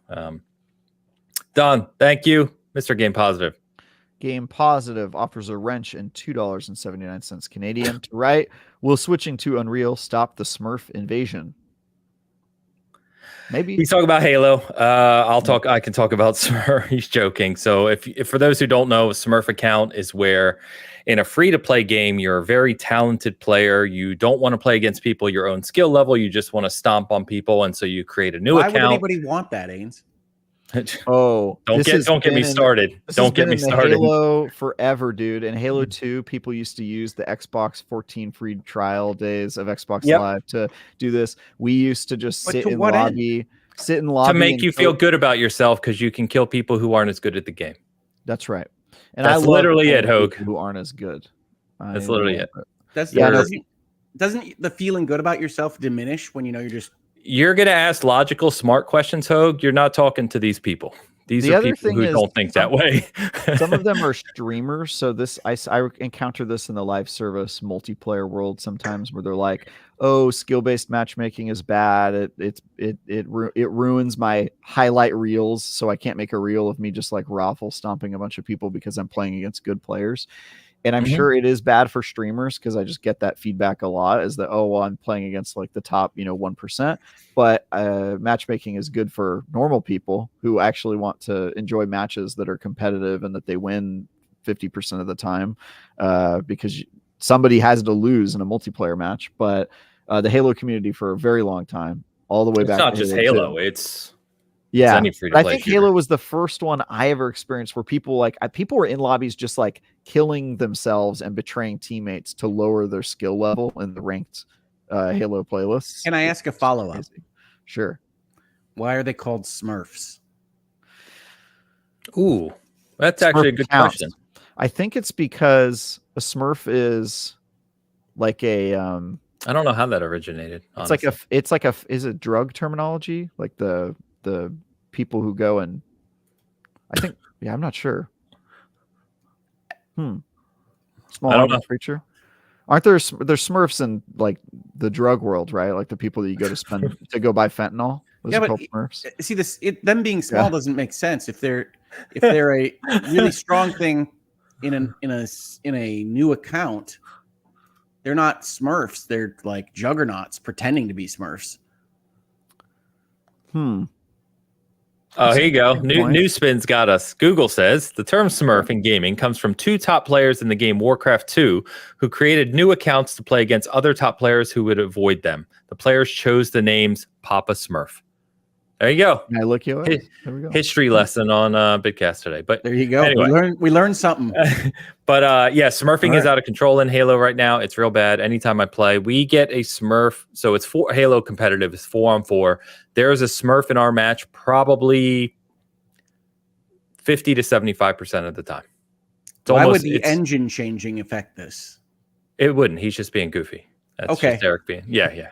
It would. There are ways to stop it. The big problem is when you have free-to-play games, it's more common because they don't have to buy anything. Yeah, they just typically what they'll do is they'll do something where like, oh, well, you can't play in ranked matchmaking if you haven't played more than like 15 hours of the game, or they'll like put some limiter on it. I think Destiny's done that. Like you have to play 10 hours and you have to beat some campaign before you're allowed to actually do multiplayer matches. But it's really tough if you have a free-to-play product because they don't have to like pay a fee to make a new account, so they can just do it like every week, right? Yeah. Halo added a thing recently where you have to have played 50 matches, and all of us were like, that's not enough. So all they do now is they'll go into the quickest matches that are like 3 minutes, play 50. They'll just not play. Do you know what I mean? They'll just have their controller on, get the it's 50. Better than zero, though. It's better than zero. And the problem with making it more than 50 is that then you have a whole retinue of like actual players who will never unlock that mode because it's so high. And I get that problem too. Oh, you're not going into ranked Halo if you haven't played hundreds and hundreds of matches. That's not true. And that's a bare minimum. No, that's not true. It's 100% true. It's you should 100% not argue with me on this. It's 100% true for people who are legit at it. But if your argument is that no one attempts ranked Halo matches without having played 100 matches, you're dead wrong. Well, of course you can. You can attempt it. Hogue, why would you ever go in a ranked Halo match? Because I'm going in a lot of ranked matches to play all the content that's in my game. People want to play the content that's in their game, and they want to see where they rank. They want to see what that game mode is like. This is more common for Splatoon for me, by the way. Yeah, they want to see if they could be good at it, right? Like, well, can I win a bronze 3 match? Can I win a bronze 2 match, etc. I think that those people should have the wherewithal to do it. I just think that if your Xbox account is brand new, then that's probably a bigger flag. I think there's better ways to approach it than like locking legit players out of a mode that they can. Can I ask a follow-up question? Oh my gosh. Yes. So you say that you've had a Smurf player in a bunch of your games. Other people I'm seeing in chat are saying that they've had it in a number of their games. Yeah. Presumably they're not announcing themselves as Smurfs. So you're saying that you've just played against somebody that seems to have a higher level of ability than you would expect for your matchmaking? Because is this the same kind of thing on the internet as, oh, that guy must have had an aimbot or whatever? Like, do you just kind of feel like these are Smurfs and they might not be Smurfs? No, you can. So there's ways you can tell, and again, you got to remember you're coming from someone who has thousands and thousands of hours. And I trust you on this, Ames. That's why I'm asking. So yeah, especially once you get to a higher level. So what you typically see, right, is you'll be playing in high diamond or low onyx, right, which is higher levels of Halo ranked, before you really get crazy. And you'll see people that are in those matches who have played like 80 games. Which one, if you're actually a new player, that cannot be done. You will never last in a diamond or onyx lobby in Halo if you're a new player. You just won't. The other thing is, it's also become very common to use the default armor and the default 1 as your logo. So they basically are announcing, I'm a Smurf and I'm just going to kill you because I'm actually a very high level player who's using a new account. So yeah, and nothing happens. It's very frustrating. So anyway, Smurf conversation. You didn't expect that today, but there's your Bitcast. I appreciate the comment, Game Positive, because I didn't know anything about this world. But it's bad, dude. It ruins the game. I do know that the engine won't change it. That's correct. Yes. I am Gargamel in this Smurf discussion. I try to be. I am sometimes, but some of these guys are too damn good. Yeah. So, Fifth String. Probably good. Fifth String, member for 20 months. Music Cast. Did you hear Adam is back with 3 Days Grace? No idea. I assume this is a music reference. 3 Days Grace, I know the band, but I don't know who Adam is. I don't follow. I preferred it when we were talking about Eliza Schlesinger. That's more my speed. All right, next. Max, good to see you, man. Thank you. Don with another super chat. Oh, here we go. Don Lionheart with $2. Eliza is a comedian. Mafia 2 gameplay equals bad. Story equals good. That's Eliza probably is right. A comedian. Eliza Schlesinger, winner of Last Comic Standing, I want to say. God, that show was awful, wasn't it?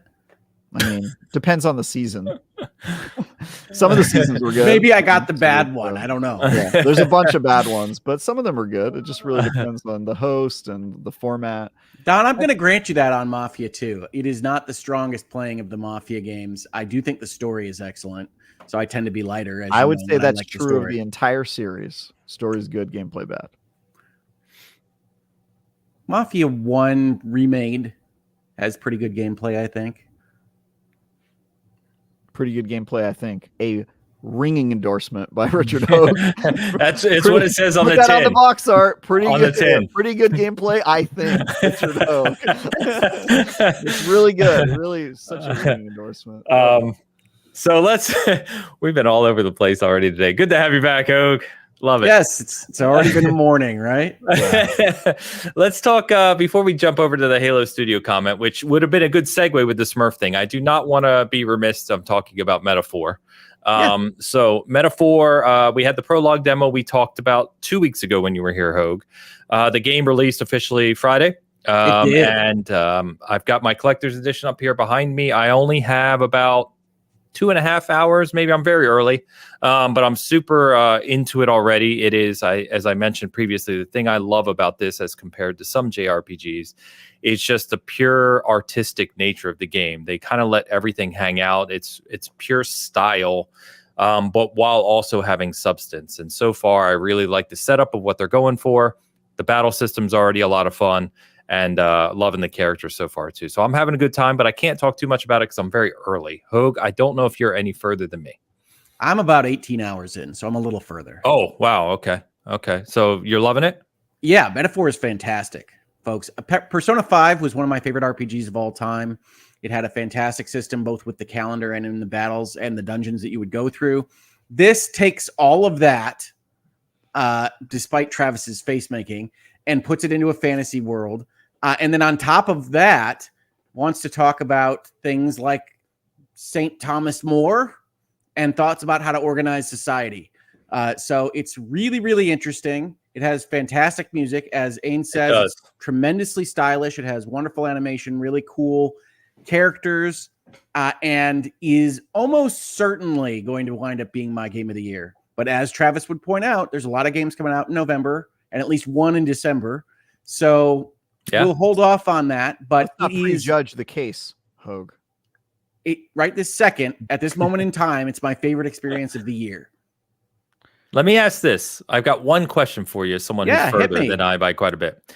So far, again, I'm like still in the prologue, so understandable. But so far, when you get to the levels where you're walking around and you can attack the enemies in real time and switch it to the turn-based, which is awesome, by the way. Yeah. But those confined areas are very small. Does it get to a point where you can explore kind of freely, like open world? Did you play Persona 5? Yes.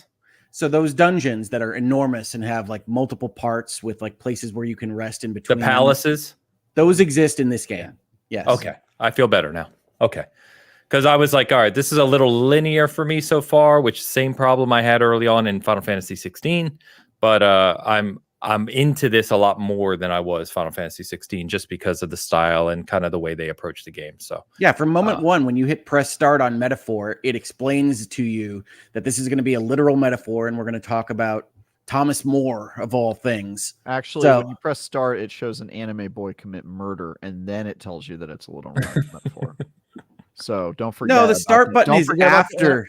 No, it is. You press start, you see an anime murder. Do not lie to the audience.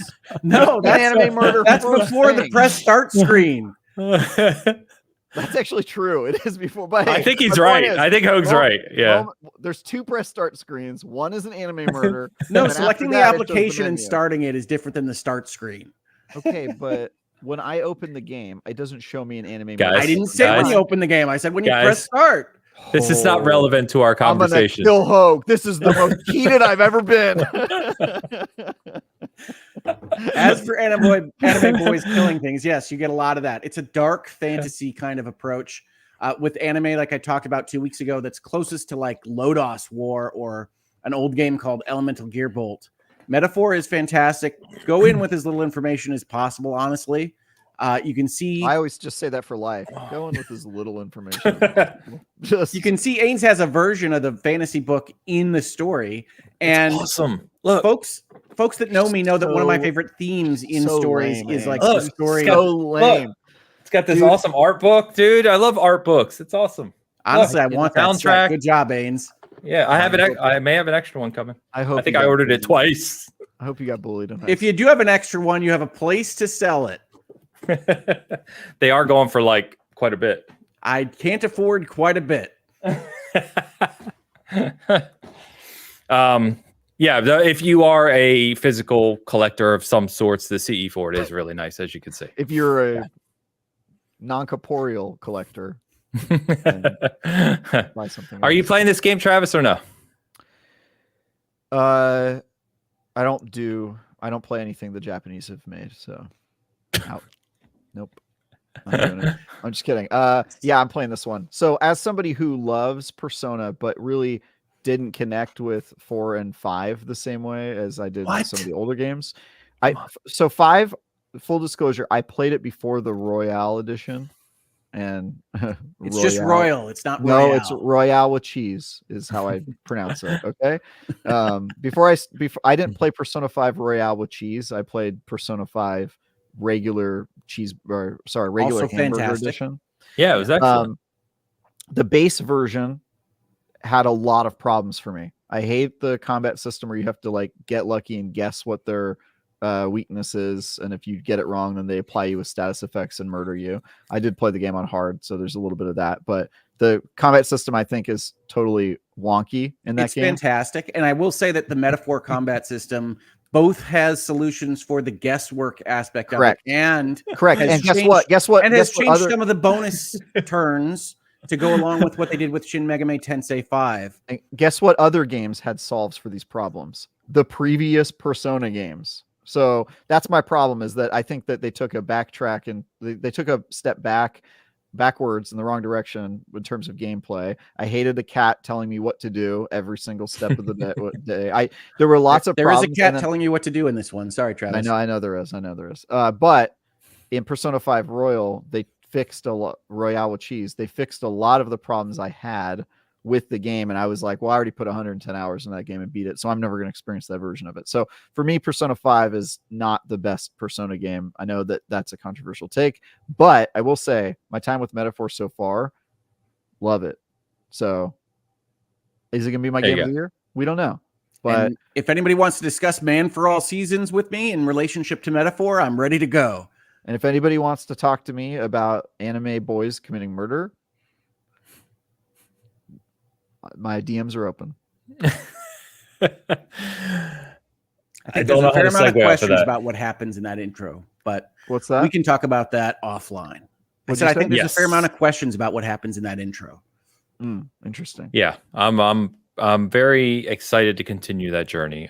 These games, for whatever reason, these games, unlike other JRPGs, grab me, and I really enjoy them. So I'm happy this is out. I'm happy it's as good as we hoped it would be. It seems anyway. It's a very, very high, shared review score. So it'll be in the Game of the Year conversation, I'm sure, for a lot of people. So, all right, we've been going for a while, so let's segue over to the Halo Studio, some of the Xbox in general announcements, because we not only got the Halo Studios announcement at the World Championship, but we got the Xbox ecosystem stuff with the Android store and the streaming. So we'll start with Halo. You know me, I could talk an awful lot about this. I'll try and keep it high level, and then if anyone has any questions, you can pose them. But basically, what at the World Championship last Sunday, Pierre Hines, came out, who is the new head of 343, now Halo Studios. He is a very non-social guy. In fact, this is the first time he's spoken to the public since becoming the head of the studio last year.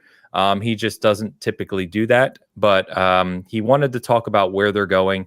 So if you didn't catch this, basically what they confirmed is that about 2 years ago, they started to do a project internally to experiment with Unreal Engine to see if it would make sense to move Halo to Unreal Engine. They've done some experimentation in the past. They never went with it. So for Infinite, they built their own engine just because of a lot of physics problems, open world stuff. Now they've decided to go with Unreal, and they confirmed that. He also talked about there being multiple projects in the works. So they have more than one. I think the current speculation is 3 projects that they're working on. But they also said that this test bed in Unreal was just that. It was an internal project to test a lot of things, right, in the Unreal Engine to make sure they could work. It was not a game announcement, is what they made clear. Yeah, it looks like a video where they were trying to show that they can make things look like Halo in the new engine. Is that correct? Accurate? Yeah, correct. Tough. And so engines have been a problem for Halo in the past because there's a lot of legacy code. So it'd be interesting. a to lot see, of old like, code in the Blam Would- engine, which comes Well, from and the video doesn't prove that it'll play like Halo. Exactly. Correct. I think that they were trying to like assuage some of the concerns about like, is a grenade going to feel like a grenade in Halo? Because there's a lot of legacy code, and I don't think they answered that, but I think they are off on the right foot based on the community's feedback so far. It's an impressive video. Yeah, it is. And I like the little Vidoc. I thought that was cool that they did that. So if you haven't checked that out, check it out. So some of this was good to see, or it was all good to see. I think the open questions. So I was joking with others because now, people are talking about this, and I've talked about this a lot, not only on Bitcast, but in other channels. And so I went back and looked, and it was February of last year. So nearly 2 years ago that me and a few others kind of confirmed this was happening. To Travis's earlier point, when this first came up, which I think was at the end of 2022, I said, I said that I didn't think they would switch engines just because they've tried in the past. The complexity around it is insane, and it would take a long time to do so. It didn't seem And they invested feasible at the time. millions of dollars building their own engine, like Yeah, a year. A lot of before. time and money. Yeah. There were a huge number of Xbox blog posts about the power of the slip space. Slip space. And I think that Yep. I think that engine is good. The problem that they were facing, just from what I have seen, is that you can't hire people, especially as a contractor, to work on your custom engine. It's a lot easier to hire people who have a familiarity with Unreal Engine 5. That is correct. It's that's kind of the problem.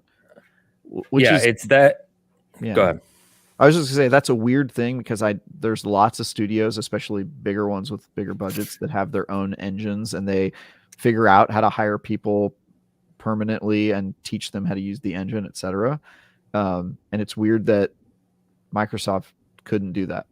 I would just think you'd hire people and you'd teach them how to use your engine that was made to do the specific thing. I think Microsoft proper has favorites contracting and outside consulting more than just weird. Employees. It's just that's not how you staff a custom engine that you built, and you should know that when you were building in a custom engine that you're going to have. Microsoft again is not a gaming company as much as it's a software company, and so they're trying to bring some of their policies into gaming, and maybe it's not a good fit. Maybe they're finding that right now.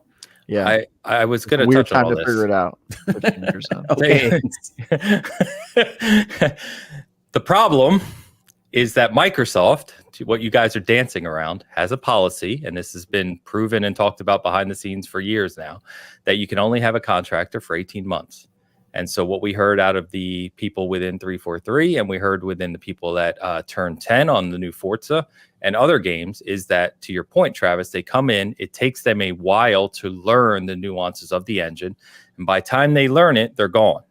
And there's this constant relearning of code that is just impossible when you're talking about projects as large as Forza or Halo. And so there's a twofold solution here, which they're trying to solve for, which is one, they haven't solved the contractor issue. I still think that's a major issue that Xbox as a entity within Microsoft has to solve. Because to your point, Travis, you've got all these studios now, including Bethesda and Activision studios. You've got to get rid of this stupid contractor problem.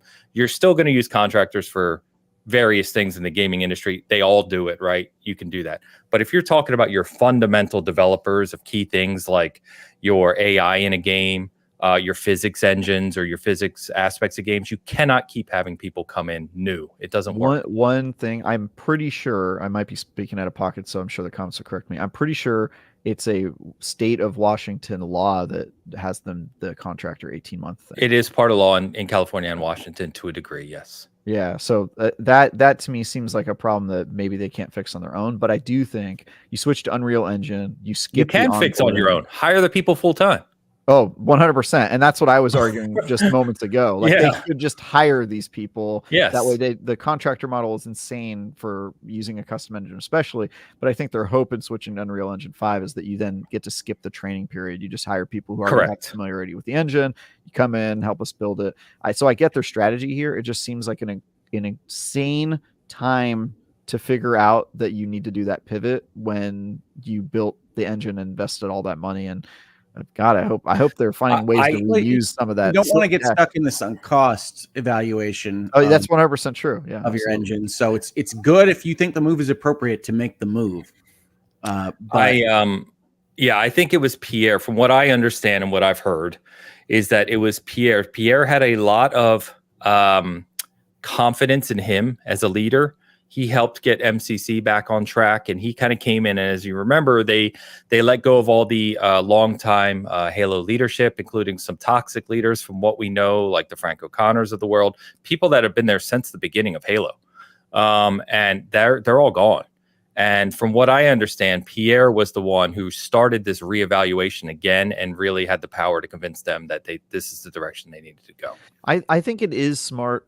Like ultimately, just because Unreal is sort of becoming a monster that you can't say no to. Like they're so embedded in like game design, and it's honestly kind of scary. I don't think it's great for gaming. It's not great for gaming at all. But I think if you're making a Halo and you're looking at what's happening with the gaming market, Unreal is like the safe bet when you're facing a lot of uncertainty.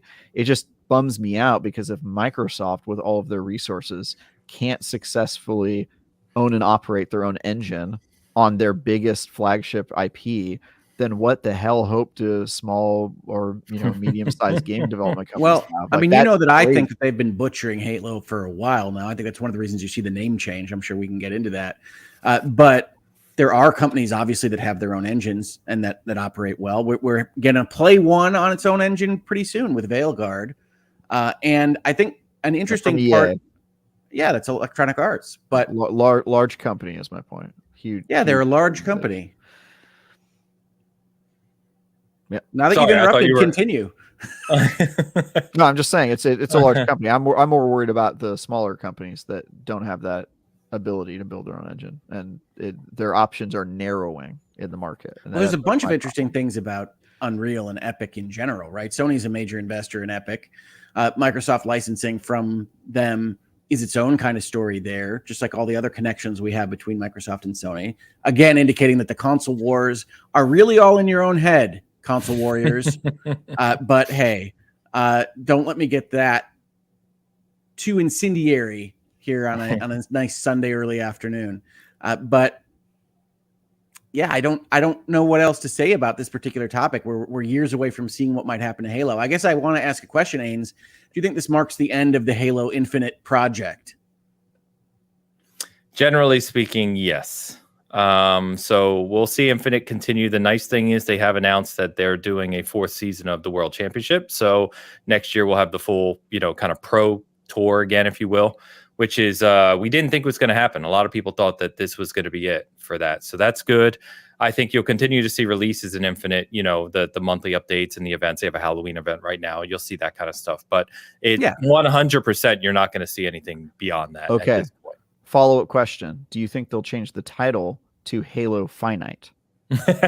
Maybe with a subtitle of "Our bad. It turns out there were actually limitations." It was not. Yeah. It's sad. It's kind of sad because we've talked about it. We don't have to stay on it forever, but what could have happened there was a lot different in the way that Infinite ends and what the story that can continue there. I hope they continue that with the next project. By the way, be an audio logs. Great game. I just want to point that out. The campaign's great. The multiplayer's great. It's insane that this happened 100% based on management and not the quality of the game, but them's the breaks. It's a bummer.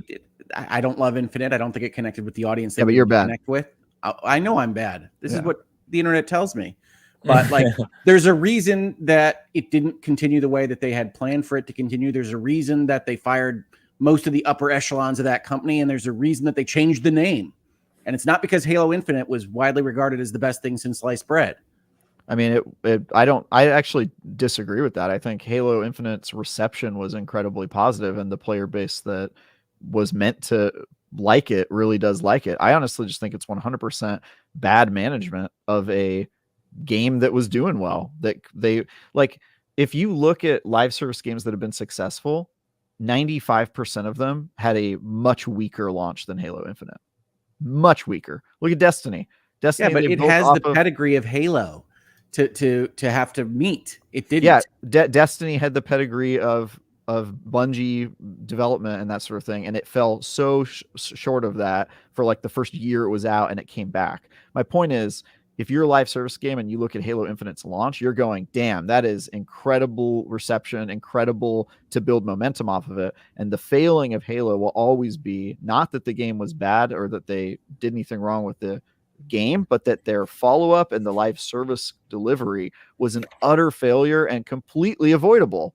And but making Halo into a live service weird kind of half hybrid proxy thing was the mistake in its inception. It's the original sin. It's why it could never meet the rest of the Halo series. This is the problem with people who don't understand live service, is when a game fails. When you decided to make it live service is when you messed up. That's what people say who don't understand live service. That when a game fails, they point at the model and they go, well, it was the model that's the problem. You don't make live service games. No, there's way too many very successful live service games in this genre to suggest that the model has anything to do with its failings. It's the execution of the model. Just like a non-live service game could be executed poorly, a live service game could be executed poorly. And this was an example of a really, really great game that had an absolutely terrible live service execution.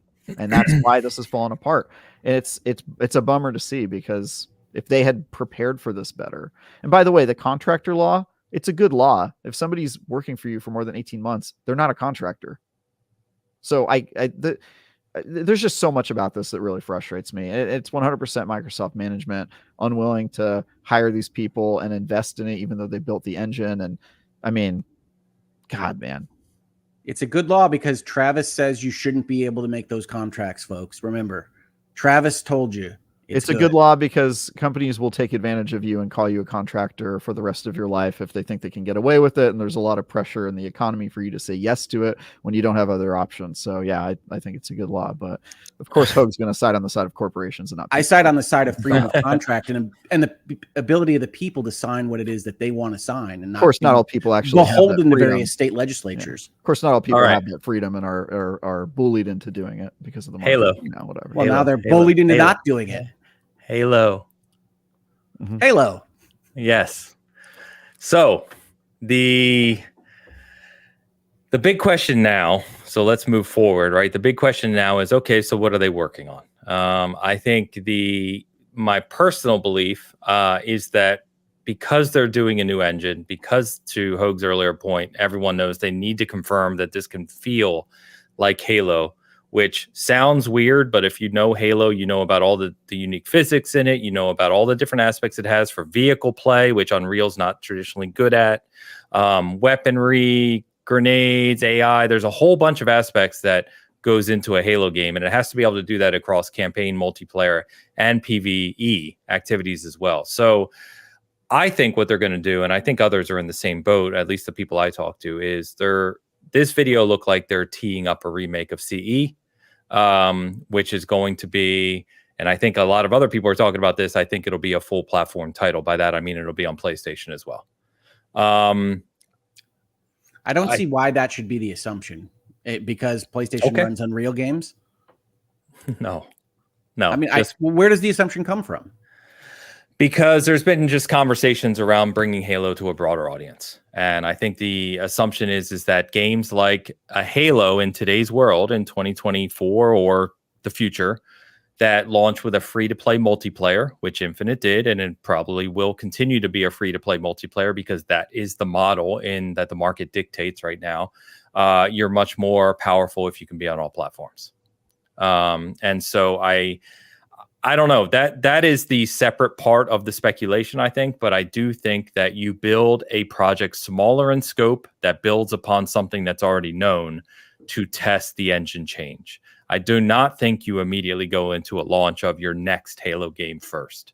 And so the other problem you have is that they've said they've spent 2 years now, or about 2 years, give or take, playing around with Unreal to see if this is going to work, right? And I'm sure they have a lot of foundational work built. From what we understand behind the scenes, one of the big things they had to do was make sure that Forge could work in Unreal. And once they got over that hump, then it was more of a confirmation of if we can get Forge to work and all the nuances of the Forge code, right? Then we can move to Unreal fully for the game. So if I'm a betting man, and I am at times, I think we see an announcement of a remake, maybe next year, maybe at Worlds again, an announcement for the future, not the game launching, of a remake. And then that will be the test bed to launch Halo into the new generation, whatever that looks like. But a new Halo game, I would be willing to bet is years and years away yet, like I've said before. I agree that it's a ways away. I don't think the people saying that because it's a live service game, it's going to be on all consoles are probably off the mark on that one. Okay. I agree. The Xbox community, specifically Xbox console, I guess I have to clarify, is not big enough to sustain a exclusive live service. But methinks the PC market is probably healthy enough to do it. And I don't know, to do what? To sustain a live service game and healthy player populations and that sort of stuff. It didn't for Infinite. It's true, but Infinite was a terrible live service game. I mean, yeah, but I mean, even in a multiplayer aspect, Infinite succeeded on Xbox very strongly for the past 2.5 years, up until about 6 months ago. It started to fall off. Yeah, I would argue it's a content drought, and your inability to continue to engage your players is the problem. So it could be. I mean, it's really hard to judge Infinite as like a litmus test for the appetite in the market because the live service execution was it fell also so true. short. We've talked about that. Yep. Yeah. I just think, they could give it another chance, or maybe they could try it for a year and then see if it needs to come to other consoles. But my instincts tell me that they lose more putting it on other consoles than they gain, but we'll see. I guess I just don't know why moving to Unreal or changing the name of the studios leads you to believe that it would be on PlayStation, right? We don't even know what the next project is going to be. And I think the assumption of it being Combat Evolved also doesn't necessarily track, because if I'm going to prove that my new engine can look like Halo, chances are I'm going to use the most iconic imagery I can think of, and that's mostly going to be Combat Evolved. Yeah, and Yes, also to make true. sure it plays like Halo, right? Like you want to be able to show them Combat Evolved and be like, does this feel right? And if it doesn't feel right, like what areas is it missing, and that sort of thing. Yeah, which might kind of accidentally lead into making just another remake of the first game. I'm just saying that if for this particular project of let's prove that Unreal can do this, I think you'd use the assets or the look and feel of Combat Evolved without necessarily committing to making Combat Evolved again. I mean, they just remade this not so long ago. My guess would be Halo 3. Halo 3 is the only mainline game to not receive a in the original trilogy to not receive a remake, right? So I mean, I'd push for ODST, but I'm a loner out here, you know. Hey, I like ODST too, but you don't build a flood world for ODST. And they have a flood world which is featured pretty heavily in Halo 3. So I think there's a pretty good chance we get a Halo 3 remake. Cool. We can talk to a crazy plant again. Good time. Yeah, exactly. Halo 3. The only thing with Halo 3 and 343 has talked about this, of course, things change all the time, as we just saw. But they said the main reason they haven't remastered Halo 3 is because you're basically getting a Halo 3 remaster in MCC. It plays 4K 60, everything's updated. Like, it's not really worth a full remake, but we'll see. I think that the artistic direction of the video we got this past week, the minute and a half or so they show, or the minute, is all really around the world, as you said. But the Chief's armor, the Elite's armor, the Magnum CE, or the CE Magnum, I should say, it's all Halo CE. So they could have done that just because it's iconic, right? Like Halo fans knew that was going to be. So we'll see. I don't think any of us know. I'm just telling you what I think. It's gonna be Halo Combat Evolved remake. I do. Yeah. Another one? Yeah. That remake was like 13 years ago, man.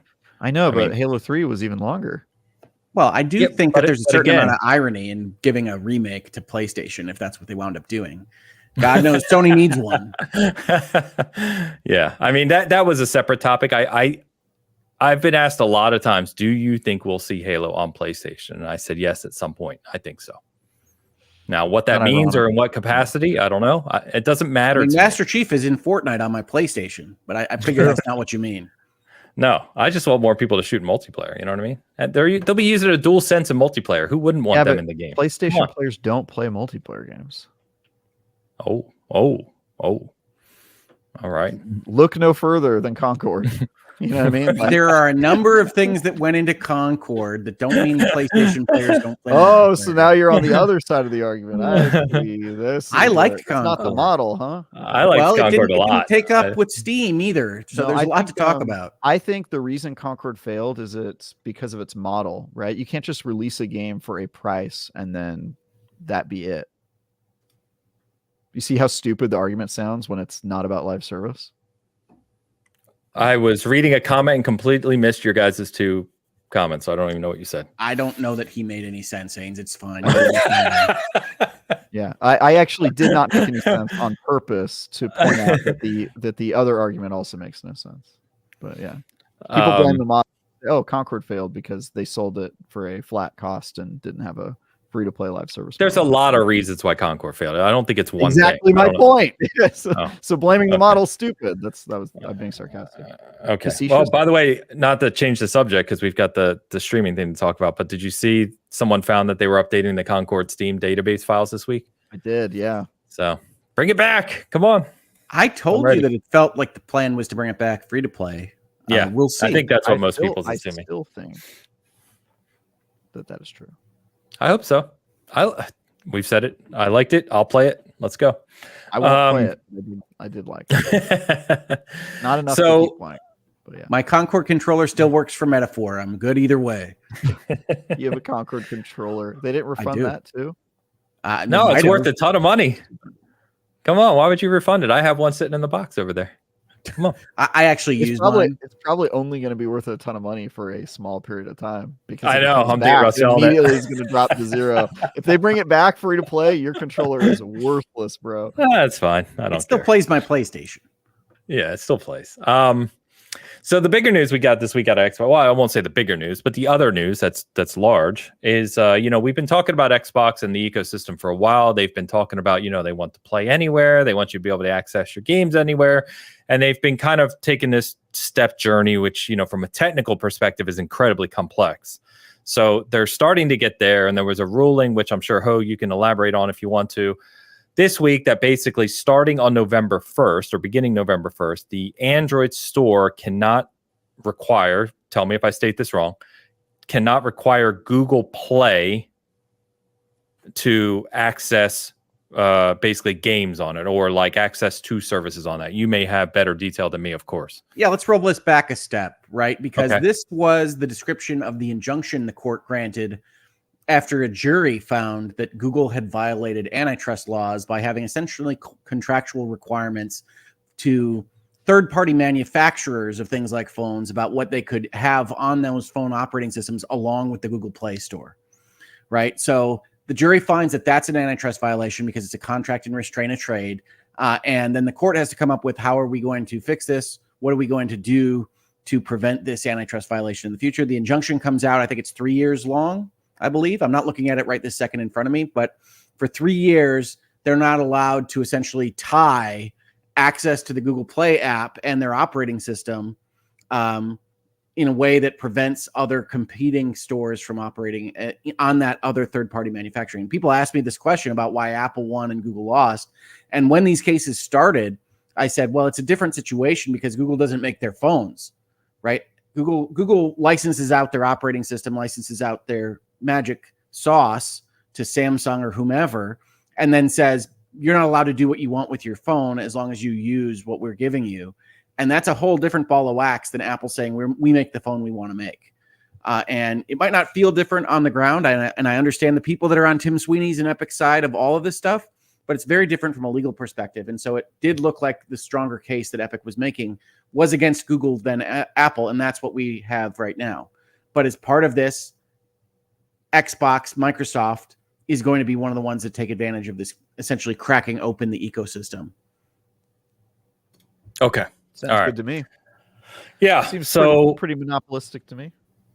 So what Sarah Bond came out and the rest of the executive team there at Xbox kind of confirmed is beginning in November after that, right? You'll be able to... Google's definitely going to appeal this. I think one important legal discussion point here is that the appeal notification has already been made by Google. Google is going to appeal this, say that they have no right, even though they lost this jury case, to enjoin this particular contract type. I think that's not a strong appeal. As we say, appeals are for losers anyway. Most appeals are not granted on this score, but they're going to appeal it at bare minimum. That might well move the date. So when we talk about November, when we talk about December, we talk about next year, an appeal is going to take 6 to 9 months usually to get to a final disposition. So it's probably going to move the date. Okay. All right. So fair enough. Appeals are for losers. So damn it. So whenever this opens up, which means winners are unappealing. Non-appealing, I think we would say, but yes. No, don't ruin my joke, Hogue. So Xbox announced, their Xbox app. They are going to allow you to buy games directly from the app in the future. But more importantly, is they want to be able to open up so you'll be able to play your games directly from the app. Of course, I mean streaming here. And the other big aspect of this, which they've been talking about, is it's not just Xbox Game Pass games, but the games you own. And so that's your digital license games, right? Which was always the plan. It's just more around the licensing and how you access that and everything else. So there's still a lot of questions here, performance and license rights and everything else. But that is the plan. That's where Xbox has been driving for a while. And they also announced, or they're talking about that, they are internally testing their browser-based store, the one that Sarah and the team mentioned earlier this year, that was supposed to launch in July, by the way. But that testing began in August. I don't blame them for missing the date. These are huge technical things, like I said. So testing is ongoing right now as well. Yeah, and from a legal perspective, the broadcast of your games through a streaming service, whether that's the Xbox Cloud or something else, is another thing that has to be licensed separately. So it's no question that Microsoft and Xbox has been working on this from some point in time where they would have gathered those rights as part of selling products through their stores and storefronts. But we don't know exactly when that time was. And presumably they never wanted to only offer it to 60% of games that you might own because the licenses would be too far back to have that right going forward. So they've been working on that for a long time. It's a legal problem as much as anything else. And so it seems like with this announcement that they're going to go to a full kind of, you have a digital copy, you can play it anywhere, that they've managed to overcome some of those legal and technical issues at the same time. So I think it's good news for anybody with any kind of Xbox library, because you're going to be able to access these things in different places. But I don't know whether it's going to drive people into an Xbox ecosystem or not long term. No, Will I think anything drive people into an Xbox ecosystem long term? That's the question. I think this is this is a very big thing. I think the thing you have to kind of figure out, to your point, I know you're joking, Travis, but it's a serious question as well, right? Is how do you market this? Yeah, like how do you get the mass market to understand the significance of being able to access your game library, your digital game library anywhere? Like truly access it anywhere, right? Without, I think you need some of those Switch commercials. I mean, I'm only mildly joking, but you know those Switch commercials where they had the yuppies on the New York rooftop playing their Switch, that kind of thing. I think you need some people playing a game you wouldn't expect that's in their Xbox backwards compatibility library, playing on their phone on a subway or what have you, and having that kind of advertisement campaign that establishes that everything that I ever purchased through Xbox is now available to me. I can't do that with any of my other stuff, and just keep pushing that value proposition. Did I tell you guys that I was that commercial at one point? You played a Switch on a rooftop in New York? I did. Rooftop barbecue in San Francisco. But all right. I was in San Francisco at a party, and this was when I was reviewing Everybody 1-2 Switch. I think you might have mentioned it. Yeah, I was trying to get that entire weekend. I was trying to get people near me to play this game so that I could play enough matches to review it. And I was on a rooftop party. Everything was going great. And I was like, "Hey guys, wouldn't it be cool if we stopped what we were doing right now and played Everybody 1-2 Switch?" And the group was so mad at me for making. Wouldn't it be cool? It was not a good game, but I was like, "Guys, we're like in that commercial where they play it on a rooftop. We're just like that." And everybody was like, "Shut up, Travis. This sucks." By the way, can I say that like 4 or 6 or however many people huddled around all looking at a Switch screen to play a game is probably the dumbest thing I've ever seen. Hey, the Hogue family has done that. So if it makes you feel any better, the game was way worse than the screen experience. There's a mini game where you have to remember children's ice cream orders and then serve them ice cream. You could do anything in video games. You could slay dragons, but no. We are becoming food service employees Hey, you know what? In an industry where Power Wash Simulator is as popular as it is, I'm not going to begrudge Nintendo for trying to sell ice creams. And I guess washing is at least a hobby. Ains, you asked me before the show whether we missed anything. I guess we missed Alarmo when we were talking about the pre-show here as to what we want to discuss. You don't want to talk about Alarmo? It's crazy. This thing is nuts. We're talking about like cloud infrastructure to stream your own licensed games across the world on any device. And you're like, Nintendo announced Alarmo. And Nintendo, at the same time, Nintendo announced a $100 alarm clock. Okay. That will study your body movements, except if you're sleeping with another person, which tells you what Nintendo's expecting about the audience for this product. But hey. Oh my God. Nah, I can't make that joke on the show. Okay, well, that's a line I can't cross. I was going to make a joke about other timekeeping devices that have recently been announced. Well, good. Yeah, good times. Yeah. I got to tell you, I tweeted this out, but we joke. I love that the gaming industry has Nintendo. I think every industry should have a complete whack job member that is just moving in its own direction, and maybe something works and maybe something doesn't. They're spending their own money, their own risk. And yes, everybody else will follow if something works. They don't follow Labo. They're not making their own construction paper and cardboard things for you. They might not follow Alarmo. I can't imagine they will, but it's good that this stuff exists. Craziness is good. I completely agree. I And find it's it alarming. it's Nintendo, and it will not surprise me if this thing sells millions of units, because every guess I make about Nintendo tends to be wrong. So, That's why it's I not think for me. people who say the Switch 2 is just going to be a Switch 2 are like way over betting on that. Like maybe, but I As also long would as have it plays guessed. my Switch library, I'm okay with whatever other weird things they want to do. Nintendo, if you want to make the Switch 2 into something that transforms into some kind of mechanical flying airplane, fine, great. Do whatever you feel like.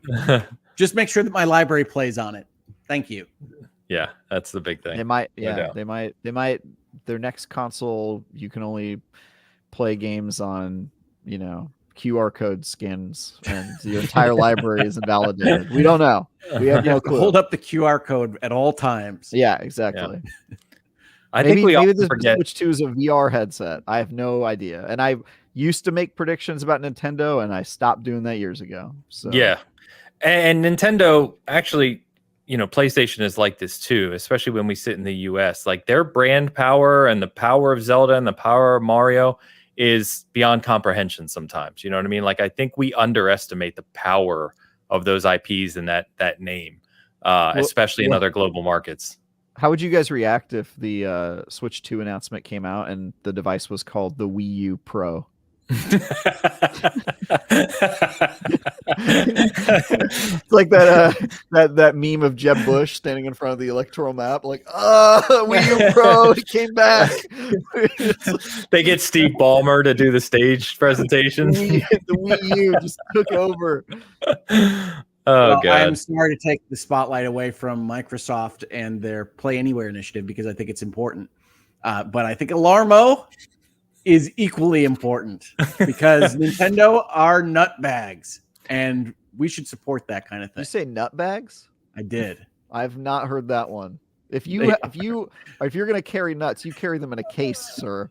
We don't need any of this loose bags. A tin. All right. Tin.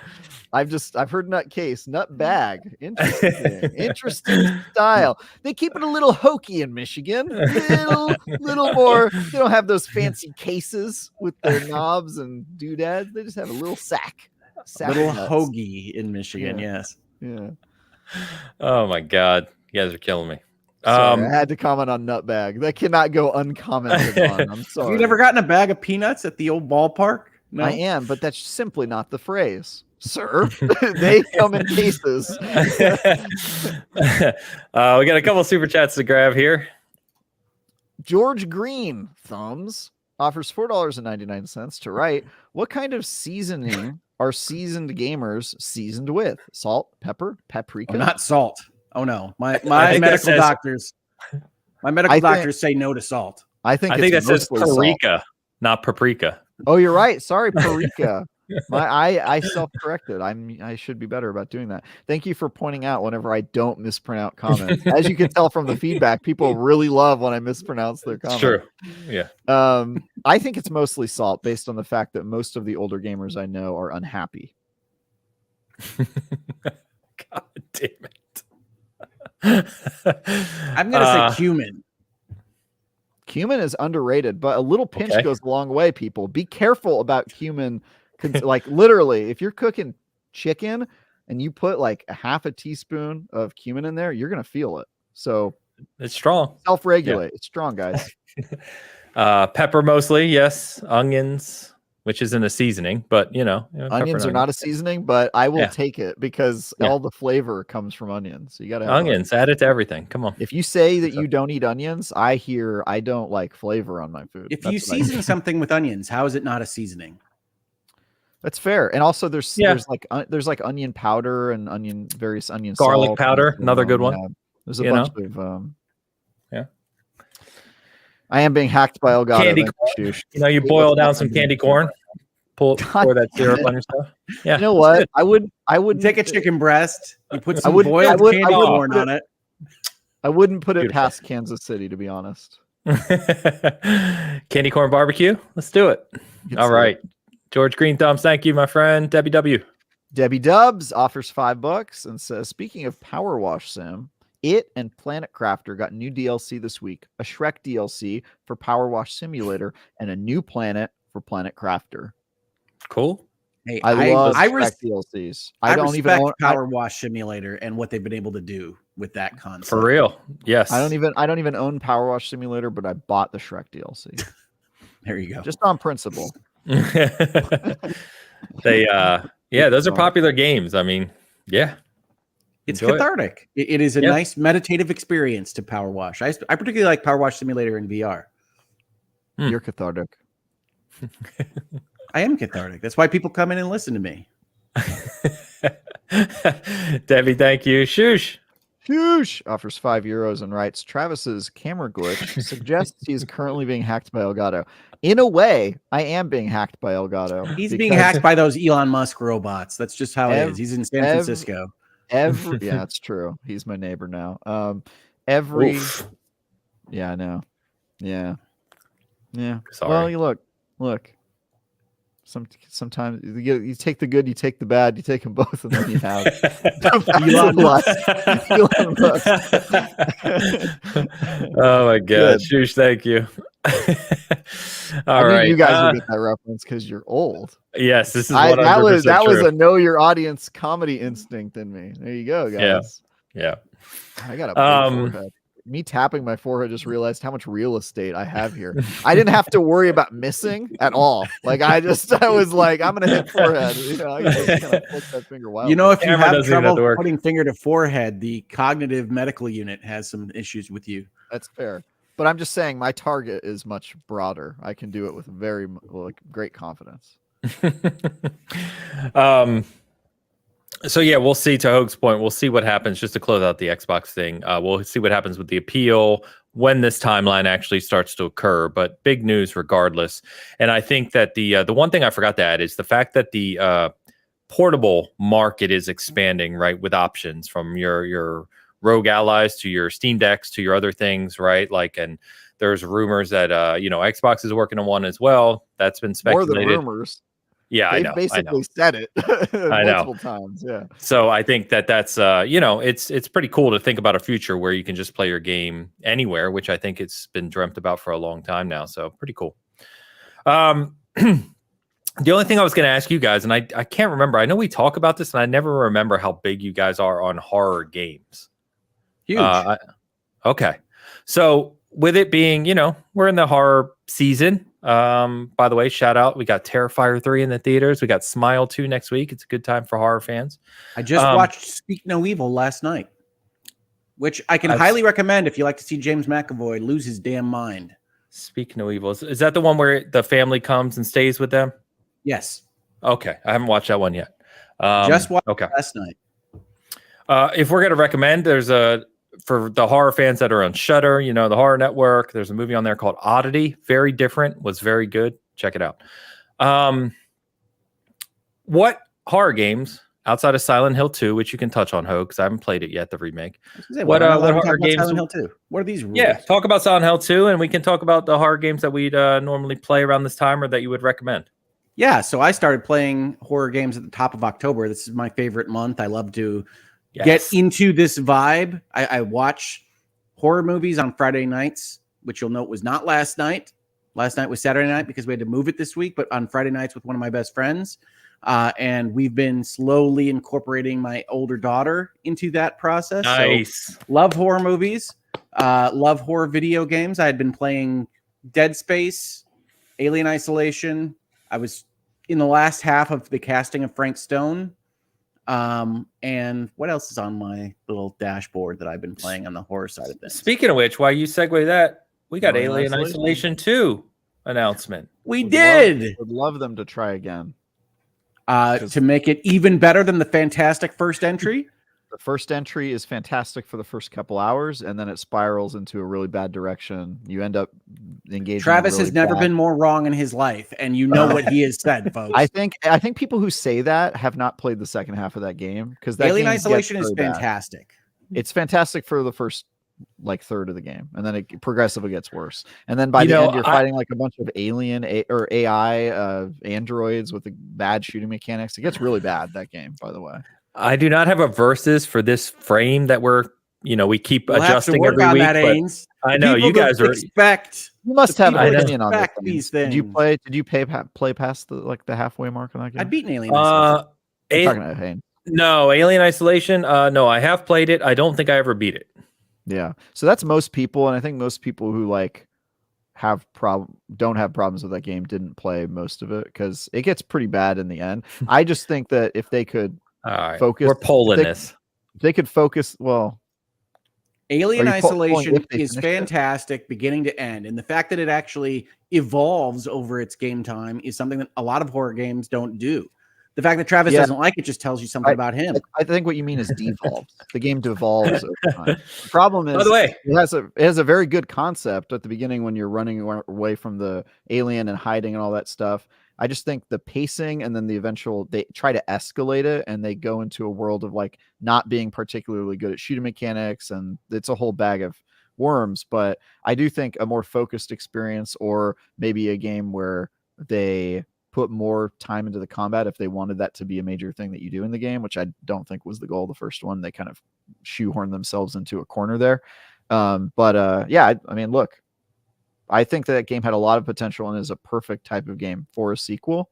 I just think that the original, it's a very flawed game. I'd give Alien Isolation something like a 9. So yeah, just you can put Travis in the box where he belongs, in the top right corner of your mind, and get Alien Isolation and play it. It's probably not that expensive. It's old, but play it this holiday season. You should definitely play it. It's gonna be awesome for you. Once you get through the halfway mark, you'll be like, okay, I think I played the good part of the game already. And if you do play it, hook up your Kinect, because you can play it in Kinect mode where the alien will hear you if you make sound in your room. You guys remember that? I didn't know that. No. Yeah, it is actually integrated with Kinect. Yes. And you could make it so it'd pick up sounds in the room. If you're too loud, the alien would find you faster. That's just a Microsoft. That's just a microphone function. Why was that a Kinect integration? Because they were trying to make everything work. Kinect was doing fun stuff. You could also tell. No, I'm just saying, like, Sega could have put that on the microphone on either side. It doesn't require a Kinect to do that. Xbox was trying some stuff during that period. I think you're getting outpolled here. I mean, it's early, but I think generally the few that have commented have said that they really liked it. Yeah, Isolation is great. Also, it's one of the best kind of I don't believe transmedia capturing the feel, the look and feel of the original in gaming. Like Alien Isolation is one of the best capturing of the alien vibe. I agree. I think the game it's like the perfect game for a sequel. Like, you can immediately see the potential. A lot of the game is pretty strong, but there's like very clear opportunities for improvement. And I think definitely the way that they escalate that's my main problem with the game, is the escalation is it's just sort of the game gets away from them. But yeah, I want to see a sequel. It's funny. That's what I was telling people on social media with respect to Rebirth, and I had the entire internet yell at me. So, hey, I would agree with you on that one too. So I think more people agree with you on the Rebirth thing than we may realize. I just think the Final Fantasy diehards are. I was really surprised at the level of the Rebirth defense force, because I'm like, I'm not saying things that are terribly controversial. I like Rebirth as a game, but it really doesn't have its own story or plotline. I really don't think that this is something that should surprise you as a criticism of this particular game. And yet people were coming out and saying, what do you mean it doesn't? You get to explore an open world. You get to ride a chocobo. It's got a great combat system. I'm like, what are we? This is like listening to one of the presidential debates. That's not even what we were talking about, sir. So Wendy's, come on. I think it's just, that's a passionate fan base. You say anything about that? I mean, Final Fantasy. I know you do, but just. And by the way, the Alien fan base is pretty passionate too. Yeah. Yeah, but they've had to deal. They've had to deal with Romulus and Prometheus, and they've had a lot of disappointment in their life. Hey, they understand. Have you seen Romulus? I have not seen Romulus. I was trying to come up with the second movie name. Actually, what's after Prometheus? That Covenant's really bad. Covenant's terrible. I actually like. Romulus is really good. Yeah, I was trying to come up with the second movie name. Sorry. Romulus is good. I hope they do more of that. Haven't played it yet. The TV show. Haven't watched it yet. The TV show concerns me. There's a TV show of Alien? Yeah, they actually advertised the TV show or teased it at the beginning of Romulus. So yeah, aliens come to Earth. It's called Aliens Earth, and it's a prequel. They're on Earth in a prequel. I just have a lot of questions about that. How that's going to be a TV show, because the series very much strikes me as like this should be a 90-minute movie where lots of people die, and I don't know how you do Alien over like 10 hours. I'm just saying Alien has had a lot of misses, right? We've got Alien 3. Yeah. We've got Alien Resurrection. We've got a whole number of aliens that maybe aren't as strong as the first or the second. Resurrection and Covenant are all pretty bad. Well, I don't love it whenever they fight the Predator either, but hey, what are you going to do? That's true. I don't even count that as an Alien movie. That's I don't either. It's in the title. AVPR, I'll say it right here, is one of the worst movies ever made. Bar none. Resurrection. AVPR, the second one. No, AVP. Alien vs. Predator Requiem, I think. AVPR. I forgot they did a sequel. I almost walked out of the theater. We saw that when it's a long time ago now. It was so bad. Is Resurrection the one where the alien gets sucked out of a tiny hole in a window? At the end? Yeah. That does sound familiar. Where there's a Alien Resurrection is the one with the hybrid alien human. That movie is really bad. Yeah. God. Anyway, we're on the Alien, but Alien Isolation 2 is coming. Cool announcement on the 10-year anniversary of Isolation. It is a cool announcement, and I agree with Travis that it can certainly be improved, because everything, no matter how perfect it otherwise is, like Alien Isolation, can be improved. So I'm all for improvement, but it's improving on greatness. Isolation has a lot of room to improve. I don't know if I said this on Cast Co-op or I said it last week on Bitcast when you weren't here, Hogue, but I really want to see Condemned come back in some form. I've said it many times. I love do you know Condemned. About where Condemned is? So that company at the end of 2, you mean? Or the company went out Monolith of business, and some random guy owns the rights to Condemned. You did, yes, some one dude, and he tweets about it sometimes, like, "Hey, what should I do with this property?" And I'm like, "What? You can just do that? You can just be a dude who owns the rights to Condemned? This is crazy." Yes, as we talked about, the freedom of contract is a thing. I know. In many states. I think he just acquired it from some like yard sale when that company went under, but it's just a very weird person. I need to go back and play it. I'd like to play No One Lives Forever again, but that intellectual property is separated over like 4 different companies, 2 of which are bankrupt, and nobody has any idea whether they can make that. Yeah, there probably should be an intellectual property clearinghouse, like we have real property clearinghouses. Like we probably need that to be a function of the law. I'm not in charge. Nah, dude. Call your congressperson. Make it a contract position. Do it all through contractors. I don't know. I just want to see Condemned back. The ownership rights. But I love No One Lives Forever. Healthcare for no one. That's what I have. That's my motto. Stop circling back. We're moving on. So let's see. Silent Hill 2. Yes. Now, Hogue, I gave you crap before for shitting on Bloober. And yes, and deservedly so. Here's the thing. I have not enjoyed Bloober games before Silent Hill 2. I really like this remake. I will say I think there are aspects of the remake, even though I like it, that are kind of indicative of a video game developer that doesn't make all the choices that I would make when they're making these games. I think Silent Hill 2 is a really immaculately made, beautiful looking experience that is unfortunately expanded to justify its existence in a way that I think actually hurts the plot progression and storytelling within Silent Hill 2. Like, the reason you remake Silent Hill 2 is because it's widely considered to be one of the stronger stories in gaming. Especially, you don't start with 1, you start with 2 because the story, especially horror games, like it's a classic. Yeah, but what they've done with this is that they've taken the town, they've taken the various locations that you go to, and they've broadened them out so far that almost any given level, like the apartment building or the south of town or wherever you might find yourself, is as long as seemingly the original game. Like the original Silent Hill 2 is like an 8 or 9 hour game maybe, and you can easily play one of these now levels, which isn't really how Silent Hill 2 is organized, but it kind of is, in 6 or 7 or 8 hour increments, and it's a little off-putting for the pacing of the game. But what they've actually built here with the graphics and the combat, I really, really like. So at least they didn't turn it into 3 separate video games. Hogue. At least they didn't do Silent Hill 2 remake, rebirth. Right, and in this scenario, it would be like one game is the apartment complex, which is like the rebirth of it all.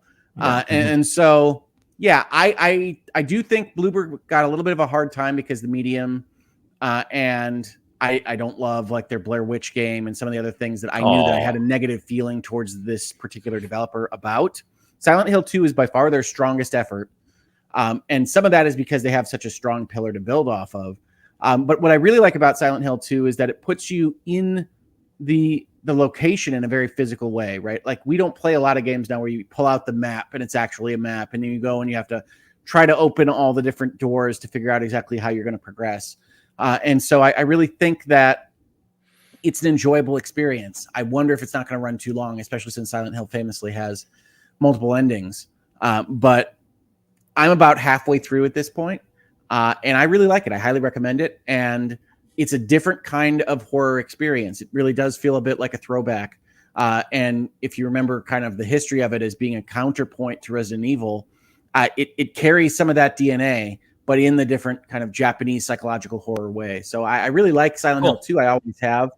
I like Silent Hill 2 less as an original project than some people on the internet do. I preferred Silent Hill 1. I liked kind of the introduction to the area, the town, and what was happening psychologically.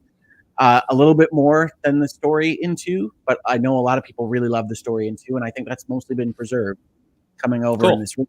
So as these things go, this is way more interesting of a remake to me than something like a remaster of Horizon or something like that. Obviously, Silent Hill is an older property, but that's where I want to see games remade.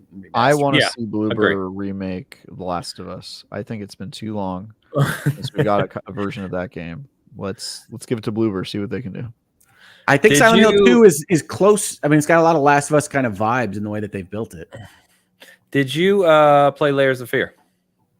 I did not play Layers of Fear. So Layers of Fear 1 was good. It had some technical issues, which kind of dampened the experience at the time. Layers of Fear 2 was really cool. If you didn't know, and anyone watching this doesn't know, Bloober last year, with the updated engine, they went back, they just renamed it Layers of Fear. They did a remake, which basically merged Layers of Fear 1 and 2 together with additional content, and they made it one big experience.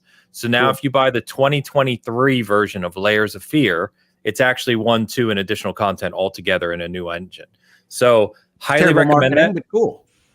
It is terrible marketing. That's why I'm explaining it. But it's there's some really cool ideas in those games, and they are very creepy. So if you're in that mindset for the next few weeks of horror, and you're not completely consumed by Vessel of Hatred, Metaphor, etc., check out Layers of Fear, and you can probably get it for a deal nowadays. It's been out a year or so. So I should say I've been playing Vessel of Hatred as part of the horror push with my games.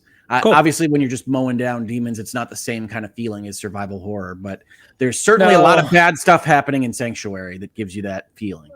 Yeah, someone said Stingray said Prey is amazing as well. I absolutely echo. Prey is incredible. I don't really categorize that as terrible. Yeah, I don't categorize that as horror, but you know, well, it's super stressful. And certainly there are places that you can go into and get frightened by things. It's horror themed, maybe. Yeah. Spider shadows jump out of objects in the room. Seems pretty horrifying to me. Speaking of Vessel of Hatred again, if I have to kill another spider, man, do we have a lot of spiders in the new expansion. You know what else has a lot of spiders? Not world. Dragon Age. The real world. The real world has a lot of spiders, and I'm constantly killing them. Well, one of the things we talked about in our reviews too, Hogue, was the added enemy variety was definitely lackluster. I was hoping for more new enemy types. I like the sludge monsters. I do. There's the one that's the sprinkler. Like you never expect to be attacked by a demon sprinkler. Like you're just not expecting that. You're like, he's called a frother. He is. Yes. Do Yeah, you guys and think we get XP in real life for killing spiders? And if so, how Travis, much? you've completely left the show, so I'm just gonna mute you from here on out. I Travis think is that's off his fair. meds. It's fine. I think that's fair.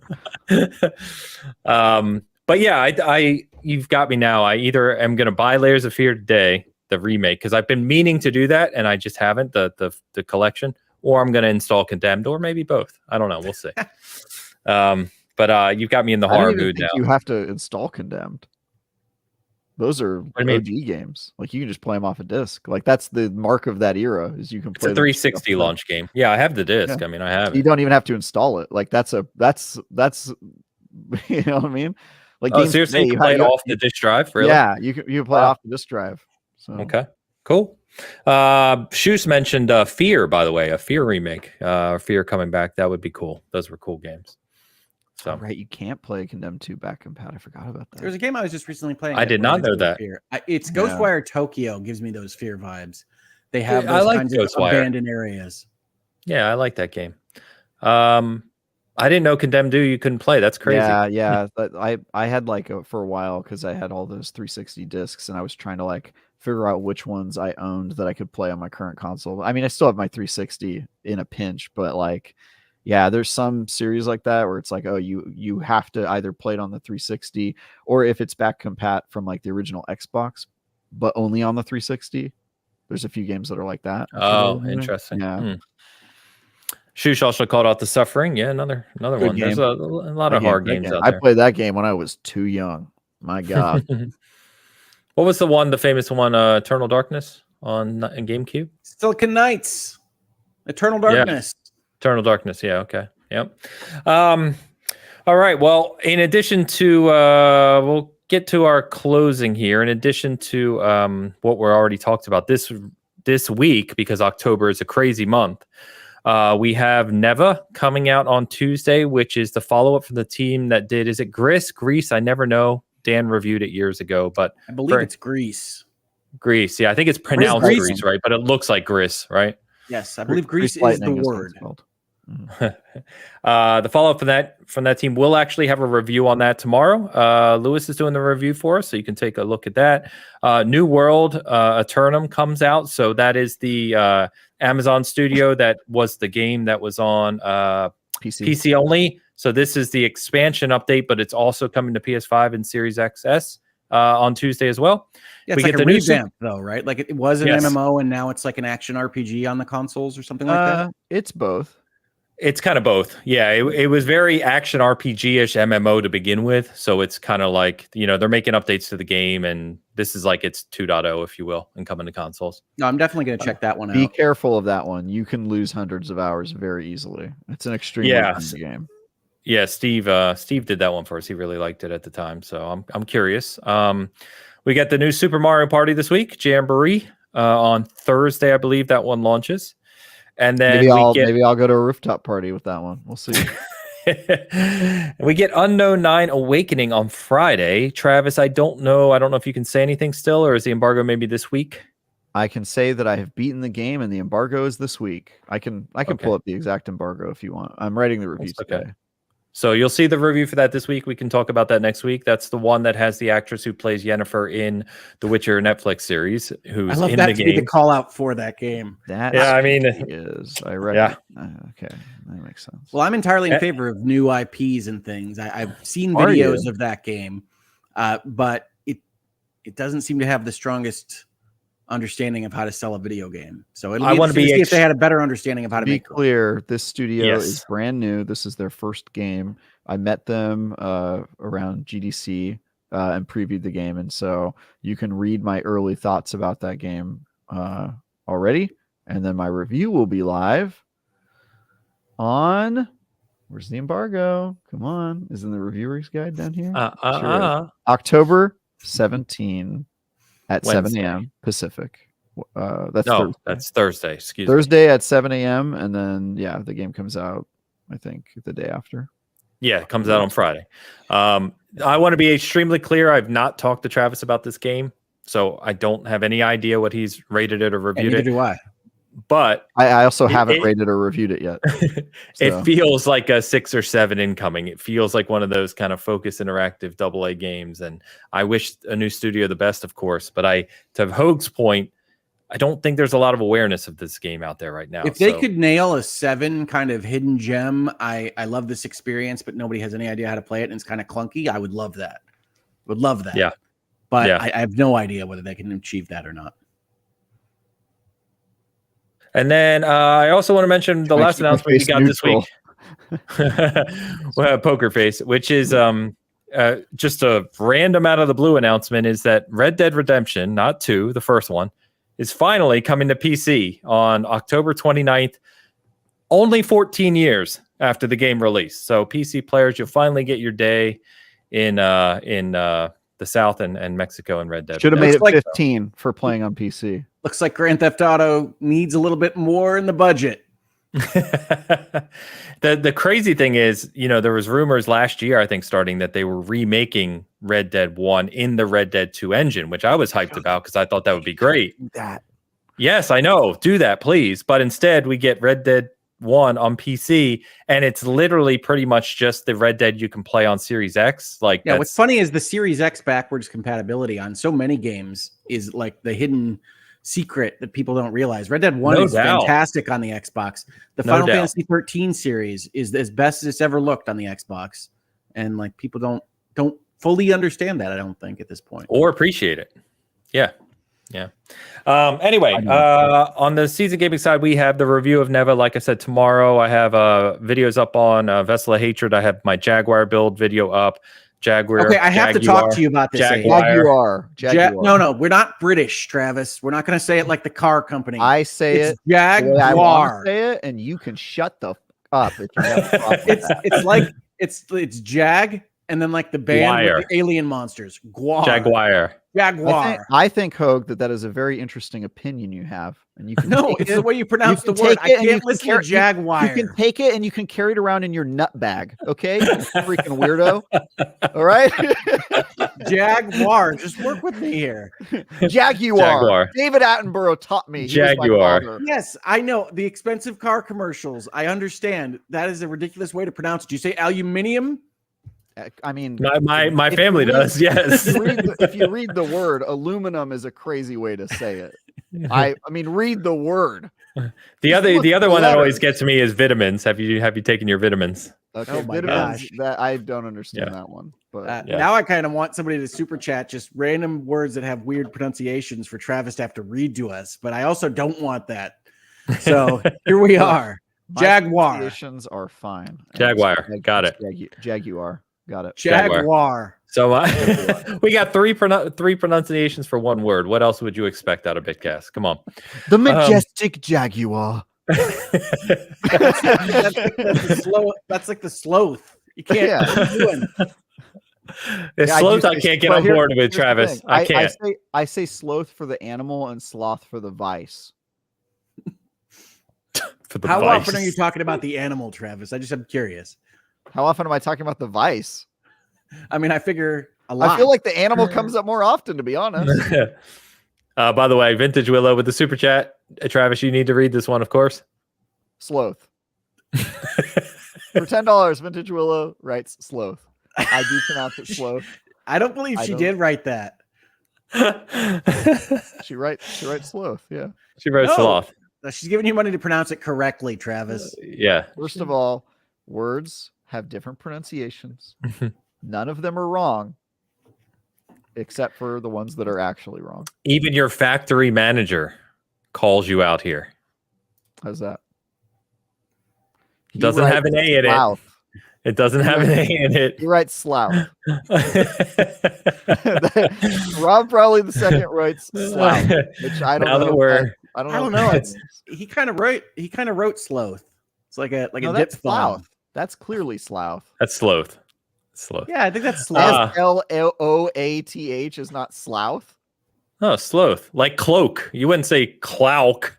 It's cloak. You would say, I hate when people make these arguments. There's so many words that OA is pronounced.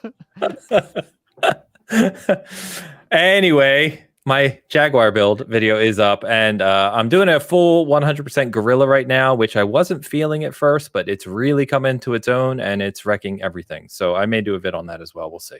Travis, my centipede build. Well, I call it a centipede build, but I actually use Jaguar and gorilla. Eagle. Spirits.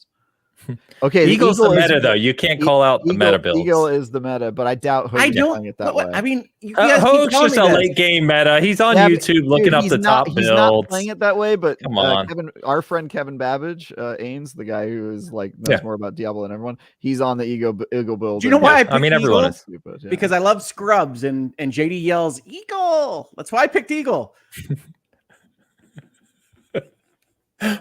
We're so off the rails. Okay.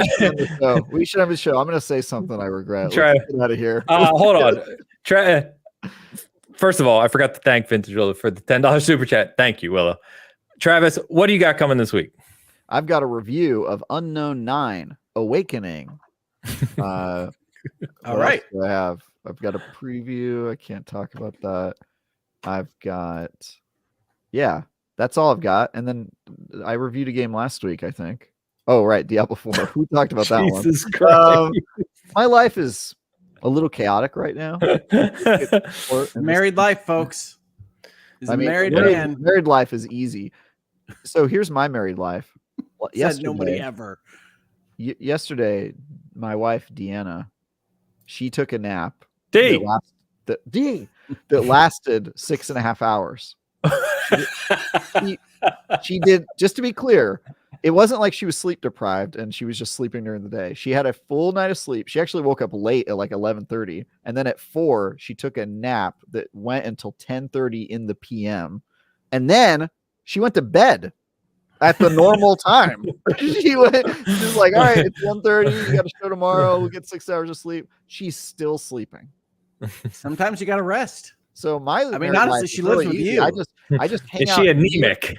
It's basically like being married to a coma patient. Like she's just not around. She's nearby, but not really in my life. So by the way, it is amazing the lengths that women will go to not spend time with me. I was going to say, I have a better understanding of your marriage now, Travis. It is truly a thing of speaking of which, Tide says, Porsche Power, can you give Tie Guy Travis a Gibbs slap for all of the Jaguars and Sloths around the world? Cause GRR. I shouldn't have had you read that because you just pronounced it wrong again. He's saying because of gross revenue retention is my guess. Thank you, Shush. Or thank you again. Sorry. Yeah. She is talking about gross revenue retention there at the end. GRR. You know what has happened to this show? Bloat goat. All right. Good. I like that. That was good. Hogue, what you got, my friend? Yeah, well, I recently made a video on the articles regarding the death of Star Wars or not death of Star Wars that you can check out on my channel. Almost invited Travis, but realized I didn't want to hear his opinion. And so that's a Hangouts and Headlines that I think people will enjoy in general. If you want to come to the channel, I've been trying to do, as we've talked about, more videos more regularly on the channel. And I'm excited about all the games I get to play. Unfortunately, my Detroit Tigers were eliminated from the Major League Baseball playoffs yesterday by the Cleveland Guardians, and they will no longer play. Good. But hold on. Cleveland Guardians? What's a Guardian? Yes, I know, right? What is a Guardian? You didn't even know this team existed. No. I mean, I know what the team was. I didn't know they had changed. So I don't follow baseball. They changed the name 3 years ago, and I think they picked Guardians largely because they could keep the font in basic INAS. I think they chose it because they're really into Destiny. Yes, they're really into Destiny. Yeah, really into Destiny. I didn't realize the team had changed, and the Royals they start off every game before first pitch with "Eyes Up, Guardians," and then Eyes Up, Guardians, and then their mascot is a hunter who throws knives around. But yes, Royals got knocked out as well. So, but I'm looking to do some new videos this week, hopefully, and keep that streak alive of occasional content for all my wonderful supporters on the channel. Very good. Be careful. Don't get too nutbag over it. We are You're using that wrongly, but hey. It has been, if nothing else, a fun show. Chat, you've been awesome as always. Thanks for hanging out with us.